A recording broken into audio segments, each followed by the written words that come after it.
Hey guys, അപ്പോൾ ഇന്ന് ഞാൻ നിങ്ങൾക്ക് വേണ്ടി കൊണ്ടുവന്നിരിക്കുന്ന movie I know what you did last summer. 2025 ഇപ്പോൾ പുറത്തിറങ്ങിയ മൂവി ഉണ്ടല്ലോ, അതല്ല ചെയ്യാൻ പോകുന്നത്. അത് നോക്കുന്ന സമയത്ത് 1997 ഇതേ സ്റ്റോറിയിൽ ഈ മൂവി ആദ്യമായിട്ട് റിലീസ് ചെയ്യുന്നത്. I know what you did last summer, same പേര് തന്നെയാണ്. അപ്പോൾ എന്തായാലും 1997 ഇറങ്ങിയ ആ സ്റ്റോറി തന്നെ ചെയ്യാന്ന് വെച്ചു. കാരണം വേറെ ഒന്നും കൊണ്ടല്ല, നിങ്ങൾക്കറിയാം ഈ പഴയ മൂവികളിൽ കുറച്ചുകൂടി സ്റ്റോറി ഇൻട്രസ്റ്റിംഗ് ആയിരിക്കും, അതേപോലെ തന്നെ അഭിനയിക്കുന്നത് ഇതെല്ലാം കാണാനായിട്ട് കുറച്ചുകൂടി രസമായിരിക്കും. അതുകൊണ്ട് 1997 ഈ മൂവി എന്തായാലും നമ്മൾ ചെയ്യാൻ പോവാണ്. പിന്നെ 2025 പുറത്തിറങ്ങിയ ആ മൂവി ഈ കഥയെ വെച്ച് നോക്കുമ്പോഴത്തേക്കും ഇപ്പോൾ ഇറങ്ങിയ മൂവിയിൽ കുറച്ച് മാറ്റങ്ങളുണ്ട്. അതുകൊണ്ട് 2025 ഇറങ്ങിയ ആ പാർട്ട് ഞാൻ നമ്മുടെ രണ്ടാമത്തെ ചാനലിൽ അപ്ലോഡ് ചെയ്യും. കാരണം സെയിം സ്റ്റോറി ഒരുമിച്ച് ഒരേ ചാനലിൽ തന്നെ അപ്ലോഡ് ചെയ്ത് കഴിഞ്ഞാൽ അത് എന്തായാലും ശരിയാവത്തില്ല. അതുകൊണ്ട് നിങ്ങൾക്കത് കാണുന്നുണ്ടെങ്കിൽ രണ്ടാമത്തെ ചാനലിൽ ഞാനത് അപ്ലോഡ് ചെയ്തതിന് ശേഷം ഈ ചാനലിൽ തന്നെ അത് പറയുന്നതായിരിക്കും. വേണമെന്നുണ്ടെങ്കിൽ നിങ്ങൾ പോയി കണ്ടാൽ മതി. അപ്പോൾ എന്തായാലും ഈ സ്റ്റോറി ആദ്യമായിട്ട് കാണുന്നവരാണെങ്കിൽ നിങ്ങൾ പ്രതീക്ഷിക്കാത്ത രീതിയിലുള്ള ട്വിസ്റ്റ് ആയിരിക്കും ഈ മൂവിയിൽ നിങ്ങൾ കാണാൻ പോകുന്നത്. അതെന്താണെന്ന് നിങ്ങൾ കണ്ടു തന്നെ മനസ്സിലാക്കുക. അതുകൊണ്ട് അധികം താമസിക്കാതെ നമുക്ക് എന്തായാലും നേരെ സ്റ്റോറിയിലേക്ക് പോവാം. ചെയ്യേണ്ട കാര്യങ്ങൾ നിങ്ങൾ കറക്റ്റായിട്ട് അങ്ങ് ചെയ്താൽ മാത്രം മതി. അപ്പോൾ ഇനി എന്തായാലും നമുക്ക് നേരെ സ്റ്റോറിയിലേക്ക് പോയാലോ. ഈ കഥ തുടങ്ങുന്നത് ഒരു 4 സുഹൃത്തുക്കളെ കാണിച്ചുകൊണ്ടാണ്.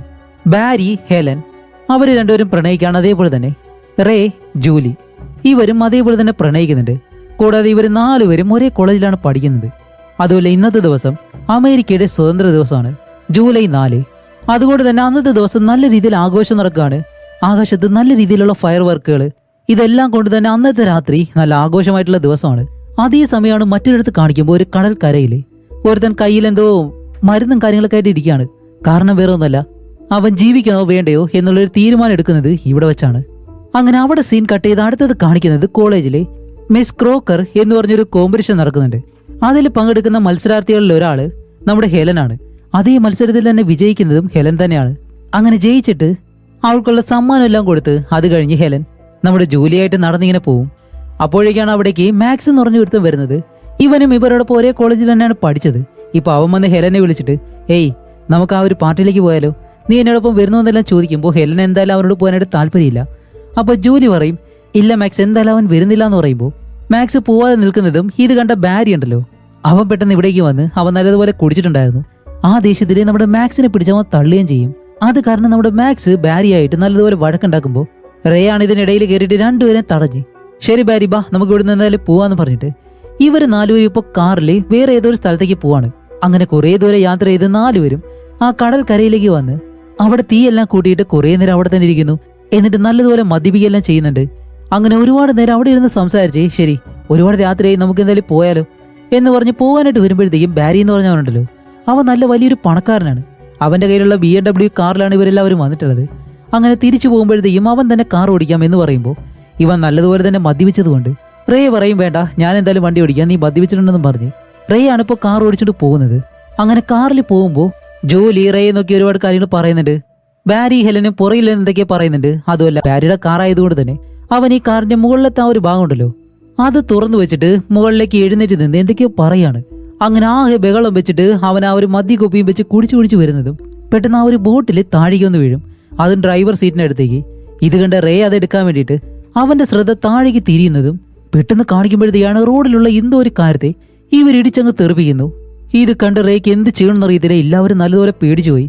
അങ്ങനെ പേടിച്ച് വണ്ടി നിർത്തിയിട്ട് അതെന്താണെന്നറിയാൻ വേണ്ടി എല്ലാവരും കാറിൽ നിന്ന് വെളിയേക്ക് ഇറങ്ങുമ്പോൾ ഇവർ പറയുന്നുണ്ട് അത് ഏതെങ്കിലും മൃഗമായിരിക്കുമല്ലേ എന്നെല്ലാം പറയുന്നുണ്ട്. കാരണം അവരുടെ ആശ്വാസത്തിന് വേണ്ടിയിട്ടാണ്. അപ്പോഴേക്കാണ് ജോലി അവിടേക്ക് നടന്നു ചെല്ലുമ്പോൾ ഒരു ഷൂ താഴെ കിടക്കുന്നു. അവൾ അത് എടുത്തിട്ട് പറയുന്നുണ്ട് അതൊരിക്കലും ഒരു മൃഗമല്ല, അതൊരു മനുഷ്യൻ തന്നെയാണെന്നും പറഞ്ഞിട്ട് ഇവരെല്ലാവരും അവിടേക്ക് ഒന്ന് നോക്കുന്നത്. കുറച്ച് മുന്നിലേക്ക് വന്ന് നോക്കുമ്പോഴത്തേക്കും കാണുന്നത് എന്താണെന്നറിയോ, ഒരാളെ ഇവർ ഇടിച്ച് തെറിപ്പിച്ചിട്ടുണ്ട്. അവനാണെങ്കിൽ അവിടെ അനങ്ങാതെ ഇങ്ങനെ കിടക്കാണ്. ഇത് കാണുമ്പോഴത്തേക്ക് ഇവരെല്ലാവരും പേടിച്ചുപോയി. ഇത്രയേ ഉള്ളൂ, നമ്മുടെ ജീവിതം ഇവിടെ വെച്ച് കഴിഞ്ഞു. പോലീസ് വന്ന് പിടിച്ചു കഴിഞ്ഞാൽ നമുക്ക് ഒരിക്കലും പുറത്തിറങ്ങാൻ കഴിയത്തില്ല, നമുക്ക് ഇപ്പൊ തന്നെ ഇവിടെ നിന്ന് പോകാന്ന് പറയുമ്പോൾ അതിൽ ജോലി മാത്രം പറയില്ല, ഇങ്ങനൊരു മനുഷ്യന്റെ ശരീരം ഇവിടെ ഇട്ടിട്ട് നമുക്ക് പോകാനായിട്ട് കഴിയത്തില്ല, നമുക്ക് എന്തായാലും ഇയാളെ ആശുപത്രിയിലേക്ക് കൊണ്ടുപോകാം, ഇല്ലാന്നുണ്ടെങ്കിൽ പോലീസിനെ വിളിക്കാം, അതുകൊണ്ട് നമുക്ക് ആംബുലൻസിനെങ്കിലും വിളിക്കാന്ന് പറയുമ്പോഴത്തേക്കും ഇതിൽ ബാരി പറയുന്നത് എന്താണെന്ന് വെച്ചാൽ ഇല്ലില്ല അതൊരിക്കലും ശരിയാവത്തില്ല, പോലീസ് വന്നിട്ട് ഇവ മരിച്ചുപോയി കഴിഞ്ഞാൽ നമ്മുടെ 4 പേരുടെ ജീവിതം അവിടെ അവസാനിക്കും, അതുകൊണ്ട് എനിക്കിതിലൊന്നും ചെയ്യാൻ കഴിയത്തില്ല. എന്നിട്ട് റേ നോക്കിയിട്ട് പറയും, നീയല്ലേ ഇടിച്ചത്, ശരി പോയി നോക്ക് എന്താ സംഭവിച്ചെന്ന് പോയി നോക്കാൻ പറയുമ്പോൾ റേ പേടിച്ച് അടുത്തേക്ക് വന്നിട്ട് അയാൾ തൊട്ട് നോക്കുമ്പോഴത്തേക്ക് അനക്കമില്ല, അയാൾ മരിച്ചെന്ന് കൺഫേം ആയി. അപ്പോൾ ബാരി പറയുന്നേ കണ്ടോ അവൻ മരിച്ചു, ഇനി ഒരിക്കലും പോലീസിനെ വിളിക്കാൻ കഴിയത്തില്ല, നമുക്ക് ഇവിടെ നിന്ന് പോവാന്ന് പറയുമ്പോഴത്തേക്കും ജോലി ഒരിക്കലും അതിന് സമ്മതിക്കുന്നില്ല. അവൾ പറയും ഇല്ല, നമുക്ക് പോലീസിനെ വിളിക്കാം, എന്ത് തന്നെ ആയാലും അവർ വന്നത് നോക്കിക്കോളും എന്ന് പറയുമ്പോഴത്തേക്കും ബാരി പറയും ഇത് നോക്ക് ജോലി, ഇപ്പൊ പോലീസിനെ വിളിച്ചു കഴിഞ്ഞാല് നിന്റെ ജീവിതം എന്താവും? കോളേജ് ലൈഫ്, സ്കോളർഷിപ്പ്, നിന്റെ മാത്രമല്ല നമ്മുടെ 4 പേരുടെയും ജീവിതം ഇതോടെ അവസാനിക്കും എന്ന് പറയുമ്പോഴത്തേക്കാണ് നമ്മുടെ റേ പറയുന്നത് അതേ ജോലി, ഇത് നോക്ക്, എനിക്കാണെങ്കിൽ അച്ഛനില്ല, അമ്മയില്ല, പ്രത്യേകം പണമോ കാര്യങ്ങളോ ഒന്നുമില്ല, എന്നെ പോലീസ് പിടിച്ചോണ്ട് പോയാലും എനിക്കൊന്നുമില്ല നഷ്ടപ്പെടാനായിട്ട്. പക്ഷെ നിങ്ങൾക്ക് അങ്ങനെയല്ല, അതുകൊണ്ട് നല്ലതുപോലെ ചിന്തിച്ച് പറയാൻ പറയുമ്പോൾ ഇവർ ചോദിക്കും ശരി ഇനിയിപ്പോൾ വേറെ എന്താ ചെയ്യേണ്ടതെന്ന് ചോദിക്കുമ്പോൾ ഇപ്പോൾ ഇവർ 4 പേരും കൂടി തീരുമാനിക്കുന്നത് എന്താണെന്ന് വെച്ചാൽ ഈ ബോഡി എവിടെയെങ്കിലും കൊണ്ടുപോയിട്ട് ആരും അറിയാതെ ഒളിപ്പിക്കുക. ഇവിടെ ഇട്ടിട്ട് പോയി കഴിഞ്ഞാലും അത് അത്രയും പ്രശ്നമാവും. അങ്ങനെ അത് തീരുമാനിച്ച് 4 പേരും അവന്റെ ശരീരം പൊക്കിയെടുത്ത് ഈ കാറിനകത്തേക്ക് കൊണ്ടുവയ്ക്കാനായിട്ട് അങ്ങനെ കൊണ്ടുവരാണ്. അങ്ങനെ പൊക്കിയെടുത്തോണ്ട് വരുന്ന സമയത്താണ് പെട്ടെന്ന് മാക്സ് എന്ന് പറഞ്ഞ എഴുതുന്നുണ്ടല്ലോ ഇവരോട് ആ ഒരു പാർട്ടിയിൽ വെച്ച് വഴക്കുണ്ടാക്കിയ അവൻ കാർ എടുത്ത് ആ ഒരു വഴിയെ വരുന്നത്. ഇവരെ കാണുന്നത് കാർ അവിടേക്ക് നിർത്തി. ഏയ് നിങ്ങളെല്ലാവരും അവിടെ എന്താ ചെയ്യുന്നതെന്ന് ചോദിക്കുമ്പോൾ നമ്മുടെ ജോലി പെട്ടെന്ന് ഓടി അവന്റെ അടുത്തേക്ക് ചെന്നിട്ട് ഒന്നുമില്ല, ഭാര്യ നല്ലതുപോലെ കുടിച്ചിട്ട് അവന് നടക്കാൻ വയ്യ, അതുകൊണ്ട് അവിടെ ചാരി കിടക്കുന്നതെന്ന് പറഞ്ഞിട്ട് അവനിങ്ങനെ കാണിച്ചു കൊടുക്കുമ്പോഴത്തേക്കും ആ മരിച്ചല്ലോ അവനെ മറിച്ച് ഇവരെല്ലാവരും അവിടെ ഇങ്ങനെ നിൽക്കാണ്. ഇത് കണ്ട മാക്സ് വിചാരിക്കും അവൾ പറഞ്ഞത് ശരിയാണെന്ന് വിചാരിച്ച് ജസ്റ്റ് മിസ് അവൻ എന്തായാലും ഇറങ്ങി നോക്കുന്നില്ല. അതിന് മുന്നേ തന്നെ അവൻ അവിടെ നിന്ന് പോകുന്നതും ഇപ്പൊ നമ്മുടെ റേയും ബാരിയും ആ മരിച്ച ആളുടെ ശരീരം പൊക്കിയെടുത്ത് കാറിന്റെ പുറകിലേക്ക് കൊണ്ടിടും. അങ്ങനെ കാറും എടുത്തിട്ട് അവന്റെ ശരീരം എടുത്ത് അവിടെ നിന്ന് അവർ നേരെ പോവാണ്. എവിടേക്കാന്ന് വെച്ചാല് ഇവിടെ അടുത്തായിട്ട് ഒരു വലിയ ലേക്ക് ഉണ്ട്, അവിടേക്ക് കൊണ്ടുവന്ന് അവന്റെ ശരീരം മുക്കാന്ന് വിചാരിച്ചാണ് പോകുന്നത്. അങ്ങനെ അവന്റെ ശരീരം ആ ഒരു പുഴയുടെ അറ്റത്തേക്ക് കൊണ്ടുവച്ചിട്ട് ഇനിയിപ്പോ ഇവരെല്ലാവരും ഇങ്ങനെ സംസാരിച്ച് നിൽക്കാണ്. അപ്പോഴേക്കാണ് മിസ് ക്രൂക്കർ എന്ന് പറഞ്ഞിട്ട് ഹെലൻ ആ ഒരു ക്രൗൺ കിട്ടിയല്ലോ, അങ്ങനെ അത് വെച്ചിട്ട് ഇവളെ താഴേക്ക് ഇങ്ങനെ കുനിയുമ്പോഴത്തേക്കും മരിച്ചെന്ന് വിചാരിച്ച അയാൾ പെട്ടെന്ന് കൈയെടുത്ത് അവളുടെ ക്രൗണിലേക്ക് അങ്ങ് പിടിക്കുന്നു. സത്യം പറയാലോ ഇവരെല്ലാവരും നല്ലതുപോലെ പേടിച്ചു പോവും. ആ സീനിൽ കണ്ടോണ്ടിരിക്കുന്ന നമ്മളും ആ ഒരു സൗണ്ട് എഫക്റ്റും ആ പെട്ടെന്നുള്ള ആ ഒരു പിടുത്തത്തിൽ നമ്മളും പേടിച്ചു പോവും. അപ്പൊ ഇത് കാരണം ഹേലൻ പെട്ടെന്ന് അവരെ പിടിച്ച് തള്ളുന്നതും ഇവൻ ആ ഒരു ക്രൗണും കൊണ്ട് നേരെ വെള്ളത്തിലേക്ക് വന്ന് വീഴും. ഇപ്പൊ ഈ ഒരു ക്രൗൺ താഴേക്ക് പോയി കഴിഞ്ഞാൽ അത് വലിയ പ്രശ്നമാവുമല്ലോ. അങ്ങനെ ഹേലൻ അവളുടെ ക്രൗണിന് വേണ്ടിയിട്ട് കിടന്ന് കരയുമ്പോഴത്തേക്കും ഭാര്യ എന്താ ചെയ്യുന്നത് വെച്ചാൽ പെട്ടെന്ന് തന്നെ വെള്ളത്തിലേക്ക് എടുത്ത് ചാടും. എന്നിട്ട് താഴേക്ക് പോയ ആ ഒരാളോടൊപ്പം അവന് താഴേക്ക് ചെന്ന് അയാളുടെ കയ്യിൽ നിന്ന് ആ ഒരു ക്രൗൺ ഉണ്ടല്ലോ അത് വലിച്ചെടുക്കാൻ ശ്രമിക്കുമ്പോൾ അയാളെ പിടിവിടുന്നില്ല. കാരണം വേറെ ഒന്നല്ല, അയാൾക്ക് മുകളിലേക്ക് കയറി വന്നേ മതിയാവും. ആക്സിഡന്റ് ആയി കിടക്കുന്നത് കൊണ്ട് തന്നെ അയാൾക്ക് മുകളിലേക്ക് വരാനും കഴിയുന്നില്ല. അപ്പോൾ ഭാര്യ ആണെങ്കിലും അതൊന്നും കാര്യമാക്കാതെ ആ ക്രൗൺ പിടിച്ചു വാങ്ങി പെട്ടെന്ന് മുകളിലേക്ക് വരുന്നു. അയാളെ രക്ഷിക്കുന്നത് പോലുമില്ല. അങ്ങനെ ഭാര്യ ആ ഒരു ക്രൗണായിട്ട് മുകളിലേക്ക് വന്നിട്ട് ഇവരോട് പറയും ശരി ഇപ്പൊ എന്ത് തന്നെയായാലും നമ്മളൊരു തെറ്റ് ചെയ്തു, ഇത് വേറെ ആരോടും നമ്മൾ പറയരുത്, അങ്ങനെയാണെങ്കിലേ നമുക്ക് എല്ലാവർക്കും സമാധാനമായിട്ട് ജീവിക്കാൻ കഴിയത്തുള്ളൂ, എല്ലാവരും ഓക്കെ അല്ലേ എന്ന് ചോദിക്കുമ്പോൾ ജോലി മാത്രം മറുപടി പറയാതെ ഇങ്ങനെ നിൽക്കാണ്. അപ്പോൾ ഭാര്യ പെട്ടെന്ന് ഓടി വന്ന് അവളുടെ കഴുത്തിലേക്ക് പിടിച്ചിട്ട് അവളെ ഭീഷണിപ്പെടുത്തുമ്പോഴത്തേക്കും അവൾ പറയും ഓക്കെ ഞാനും ആരോടൊന്നും പറയാൻ പോകുന്നില്ല, നിങ്ങളും ആരോടൊന്നും പറയാതിരുന്നാൽ മതി എന്നും പറഞ്ഞ് 4 പേരും അവിടെ നിന്ന് പോകുന്നു. ഇപ്പൊ അത് കഴിഞ്ഞിട്ട് 1 വർഷത്തിന് ശേഷമാണ് കാണിക്കുന്നത്. ഇപ്പൊ ജോലിയെ കാണിക്കുമ്പോഴത്തേക്കും ജോലി അവളുടെ കോളേജ് പഠനമെല്ലാം കഴിഞ്ഞിട്ട് വീട്ടിലേക്ക് സമ്മർ വെക്കേഷൻ ആഘോഷിക്കാൻ വേണ്ടി പോകാൻ നിൽക്കുകയാണ്. അങ്ങനെ അവൾ അവസാനം വീട്ടിലേക്ക് എത്തുമ്പോഴത്തേക്കും അവളുടെ അമ്മ വന്നിട്ട് അവൾ നല്ലതുപോലെ തന്നെ കെട്ടിപ്പിടിച്ച് അകത്തേക്ക് കൊണ്ടുപോകുന്നുണ്ട്. എന്നിട്ട് അവൾക്ക് ആഹാരമെല്ലാം കൊടുക്കുമ്പോൾ ജോലി അധികം ഒന്നും മിണ്ടാതെ ഇങ്ങനെ ഇരിക്കുകയാണ്. അപ്പൊ അവളുടെ അമ്മ ചോദിക്കുന്നുണ്ട് എന്ത് പറ്റി ജോലി ഒന്നും മിണ്ടാതിരിക്കുന്നേ, നീ ഇനിയിപ്പോൾ എന്തെങ്കിലും ഡ്രഗോ എന്തെങ്കിലും കാര്യങ്ങൾ യൂസ് ചെയ്യുന്നുണ്ടോ, അതോ ഈ വർഷം നിനക്ക് നല്ലതുപോലെ പോയില്ലേ, എന്ത് പറ്റിയെന്ന് ചോദിക്കുമ്പോൾ ജോലി പറയും ഇല്ല അങ്ങനെ കുഴപ്പമൊന്നുമില്ല, എനിക്ക് ചെറിയൊരു പ്രശ്നം, അതെന്തായാലും ഞാൻ പിന്നീട് അമ്മയോട് പറയാം എന്ന് പറയുമ്പോഴത്തേക്കും അവളുടെ അമ്മ പറയും ഓക്കെ അതെന്തോ ആയിക്കോട്ടെ, നിനക്ക് എന്തായാലും ഒരു ലെറ്റർ വന്നിട്ടുണ്ട്, ഞാനിവിടെ എടുത്തു വെച്ചിട്ടുണ്ട്. അപ്പോൾ ജോലി പറയും എന്തിയെ കൊണ്ടുവരാൻ പറയുമ്പോൾ അവളുടെ അമ്മ ഒരു ലെറ്റർ വന്ന് കൊടുക്കുന്നതും അതെടുത്ത് തുറന്ന് നോക്കുമ്പോഴത്തേക്കാണ് അതിനകത്തൊരു കാര്യം എഴുതിയേക്കുന്നു. I know what you did last summer എന്നുള്ളൊരു കാര്യമാണ് അതിൽ എഴുതിയിട്ടുള്ളത്. എന്താണെന്ന് വെച്ചാൽ ഒരു കഴിഞ്ഞ വർഷം ചെയ്ത ആ ഒരു കാര്യമുണ്ടല്ലോ, ആ ഒരു കൊലപാതകം, അത് വേറെ ആർക്കും അറിയാം. ഈ കാര്യം കൂടി കാണുന്നത് നമ്മുടെ ജോലി നല്ലതുപോലെ പേടിക്കും, അവളുടെ കണ്ണെല്ലാം നിറയുന്നുണ്ട്. അതുപോലെ ഈ ലെറ്ററിലെ അയച്ച അഡ്രസ്സോ അതേപോലെ തന്നെ സ്റ്റാമ്പ് ഇങ്ങനെയുള്ള ഒരു കാര്യങ്ങളും ഇല്ല. അപ്പൊ ഇതുകൂടി ആകുമ്പോഴത്തേക്ക് അവൾക്ക് നല്ല പേടിയായി. അതുമല്ല ലാസ്റ്റ് സമ്മർ അവസാന വർഷത്തെ ആ ഒരു സമ്മറിലാണല്ലോ ആ ഒരു കൊലപാതകം നടന്നിട്ടുള്ളത്, അതുമായിട്ട് അവൾ കണക്ട് ചെയ്ത് നല്ലതുപോലെ പേടിച്ചിരിക്കുകയാണ്. അങ്ങനെ ഇത് കാരണം നമ്മുടെ ജോലി അടുത്തതായിട്ട് പോകുന്നത് ഹെലനെ കാണാൻ വേണ്ടിയിട്ടാണ്. അവളുടെ അടുത്തേക്ക് ചെല്ലുമ്പോഴത്തേക്കാണ് അവളുടെ സഹോദരി ഒരു ഷോപ്പ് വെച്ചിട്ടുണ്ട്. ഇപ്പൊ ആ ഷോപ്പിലേക്കാണ് അവൾ കയറി ചെല്ലുന്നത്. അതുപോലെ ഇതിനു മുന്നേ ഹെലൻ ആ ഒരു മത്സരത്തിൽ പങ്കെടുത്ത് ജയിച്ചത് കൊണ്ട് തന്നെ അവൾ അന്ന് പറഞ്ഞത് അതിനുശേഷം അവളുടെ കരിയർ നല്ലതുപോലെ കൊണ്ടുപോകാൻ വേണ്ടി അവൾ അമേരിക്കയിലേക്ക് പോകുന്നു, അവളൊരു ആക്ട്രസ് ആവുമെന്നാണ് പറഞ്ഞിരുന്നത്. പക്ഷെ ഇവിടെ വന്ന് നോക്കുമ്പോഴത്തേക്കും അവൾ ഇപ്പോഴും ആ ഷോപ്പിൽ തന്നെയാണ് അവളുടെ സഹോദരിയോടൊപ്പം ജോലി ചെയ്യുന്നത്. അങ്ങനെ ജോലി അടുത്തേക്ക് എന്നിട്ട് എന്ത് പറ്റി, നീ മോഡലിങ്ങും മറ്റു കാര്യങ്ങളൊക്കെ ആയിട്ട് പോകുമെന്ന് പറഞ്ഞു, എന്ത് പറ്റിയെന്ന് ചോദിക്കുമ്പോൾ അവൾ പറയും അതിനുള്ള സമയമായിട്ടില്ല, സമയമാകുമ്പോൾ ഞാൻ എന്തായാലും പോകുമെന്ന് പറഞ്ഞിട്ട്. അല്ല നീ എന്താ പെട്ടെന്ന് ഇവിടേക്ക് വരാനായിട്ട്, എന്ത് പറ്റിയെന്ന് ചോദിക്കുമ്പോൾ ജോലി ഇപ്പോൾ ആ ലെറ്ററിനെ പറ്റി പറയാണ്. കാരണം കഴിഞ്ഞ വർഷമാണ് അത് സംഭവിച്ചത്, അതിനെപ്പറ്റി വേറെ ആർക്കും അറിയാം, അതുകൊണ്ടാണ് ഇങ്ങനെ ഒരു ലെറ്റർ എൻ്റെ വീട്ടിലേക്ക് വന്നത്, ഇതുപോലെ എന്തെങ്കിലും ലെറ്റർ നിനക്ക് വന്നിട്ടുണ്ടോ എന്ന് ചോദിക്കുമ്പോൾ ഹെലൻ പറയും ഇല്ല വന്നിട്ടില്ല. അപ്പോൾ ഹെലൻ പറയും അതെങ്ങനെ ശരിയാവും, നമ്മൾ 4 പേരല്ലാതെ വേറെ ആരും അത് കണ്ടിട്ടില്ല, പിന്നെ എങ്ങനെ ഇത് മറ്റൊരാൾക്ക് അറിയാൻ കഴിയും എന്നുള്ള രീതിയിൽ രണ്ടുപേരും കൺഫ്യൂഷനായിട്ട് ഇങ്ങനെ നിൽക്കാണ്. ഒരു വിധത്തിൽ അത് ശരിയാണ്, നമ്മൾ നോക്കുമ്പോഴത്തേക്കും അവിടെ വേറെ ആരും ഉണ്ടായിരുന്നില്ല. അപ്പോൾ ജോലി ചോദിക്കും അല്ല ഇനിയിപ്പോൾ ബാരി നമ്മളെ കളിപ്പിക്കാൻ വേണ്ടിയിട്ട് ചെയ്യുന്നതാണോ എന്ന് ചോദിക്കുമ്പോൾ അവൾ പറയും ഏയ് ഒരിക്കലും അവനായിരിക്കത്തില്ല, കാരണം കഴിഞ്ഞ വർഷം അവസാനം തന്നെ ഞാനും അവരും ബ്രേക്കപ്പ് ആയിരുന്നു, അതിനുശേഷം ഞങ്ങൾ രണ്ടുപേരും വലിയ കോണ്ടാക്റ്റ് ഒന്നും ഇല്ലായിരുന്നു എന്നുള്ള കാര്യം പറഞ്ഞിട്ട് ഇവർ രണ്ടുപേരും നേരെ പോകുന്നത് ബാരിയുടെ വീട്ടിലേക്കാണ്.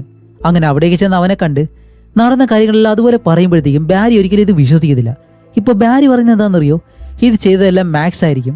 അങ്ങനെ പറയാൻ കാരണം എന്താണെന്ന് വെച്ചാൽ ആ ഒരു ദിവസം ആ റോഡിലൂടെ ഇവരെ കണ്ടു പോയിട്ടുള്ള ഒരേ ഒരാൾ മാക്സ് മാത്രമാണ്, അതുകൊണ്ട് അവനായിരിക്കും എന്ന് ബാരി പറയുമ്പോഴത്തേക്കും നമ്മുടെ ജോലി പറയും ഇത് നോക്ക് ബാരി, ആ കൊലപാതകം നടന്ന് 3 ആഴ്ചകൾക്ക് ശേഷമാണ് ആ ബോഡി പോലീസുകാർ കണ്ടുപിടിച്ചത്.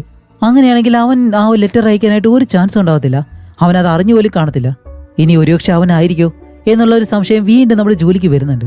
ഓക്കെ, എന്തായാലും നമുക്കത് കൺഫേം ചെയ്യണമെന്ന് പറഞ്ഞിട്ട് ഇവർ 3 പേരും നേരെ മാക്സിനെ കാണാൻ വേണ്ടിയിട്ട് പോവാണ്. അവനിപ്പോൾ ഒരു ഹാർബറിലാണ് ജോലി ചെയ്യുന്നത്, ഫിഷർമാനായിട്ട്. അങ്ങനെ ആ സ്ഥലത്തേക്ക് വരുമ്പോഴത്തേക്കും നമ്മുടെ ബാരി ഇവരെ രണ്ടുപേരും വെളിയിൽ നിർത്തിയിട്ട് നിങ്ങൾ രണ്ടുപേരും ഇവിടെ തന്നെ നിൽക്കുക, ഞാൻ പോയി അവനോട് ചോദിക്കാമെന്ന് പറഞ്ഞ് ബാരി മാത്രം മാക്സിനെ കാണാനായിട്ട് അകത്തേക്ക് ചെല്ലും.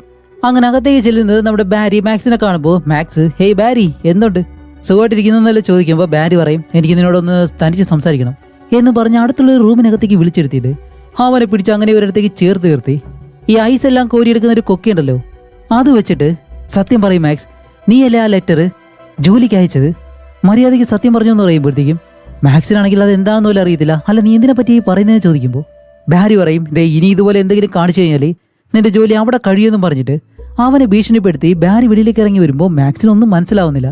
പെട്ടെന്ന് വരുന്നു, ഇവനെ പിടിച്ചിടിക്കുന്നു, എന്തൊക്കെയോ പറയുന്നു. അങ്ങനെ ബാരി പെട്ടെന്ന് വെളിയിലേക്ക് വന്നിട്ട് ഇവർ രണ്ടുപേരോടും പറയും ശരി ഞാൻ എല്ലാ കാര്യങ്ങളും അവനോട് പറഞ്ഞിട്ടുണ്ട്, ഇനി അവൻ എന്തായാലും നമ്മളൊന്നും ചെയ്യാൻ പോകുന്നില്ല, പേടിക്കേണ്ട ആവശ്യമില്ല എന്ന് പറഞ്ഞിട്ട് ഇവർ 3 പേരും അവിടെ നിന്ന് നടന്നു വരുമ്പോഴത്തേക്കാണ് അവിടെ വെച്ചിട്ട് ഇവര് റേയെ കാണുന്നത്. കാരണം റേയും മാക്സിനെ പോലെ തന്നെ ഒരു ഫിഷർമാനായിട്ടാണ് ജോലി ചെയ്യുന്നത്.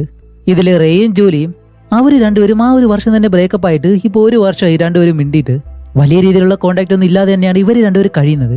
അങ്ങനെ റേയെ കാണുന്നത് നമ്മുടെ ബാരി പറയും ശരി ഞാൻ എന്തായാലും പോവാണെന്ന് പറയുമ്പോൾ ഹേലൻ പറയും ഞാനും പോവാണെന്ന് പറഞ്ഞിട്ട് അവർ രണ്ടുപേരോട് നിന്ന് പോകുന്നതും ഇപ്പോൾ നമ്മുടെ റേയും ജോലിയും സംസാരിക്കുകയാണ്. ഇപ്പൊ ജോലി ചോദിക്കും അല്ല നീ ഇവിടെയാണ് ജോലി ചെയ്യുന്നത്? അതെ, എൻ്റെ അച്ഛനൊരു ഫിഷർമാനാണ്, അതേ ജോലി തന്നെയാണ് ഞാനും പിന്തുടരുന്നത്, അതുകൊണ്ട് എനിക്കൊരു കുഴപ്പമില്ല എന്നുള്ള കാര്യങ്ങളെല്ലാം സംസാരിച്ച് നമ്മുടെ ജോലി അവിടെ നിന്ന് പോകുന്നതും ഇവിടെ നമ്മുടെ മാക്സ് ആകെ ദേഷ്യമായിട്ട് നിൽക്കുകയാണ്. ഇന്നത്തെ ദിവസം തന്നെ പോയി.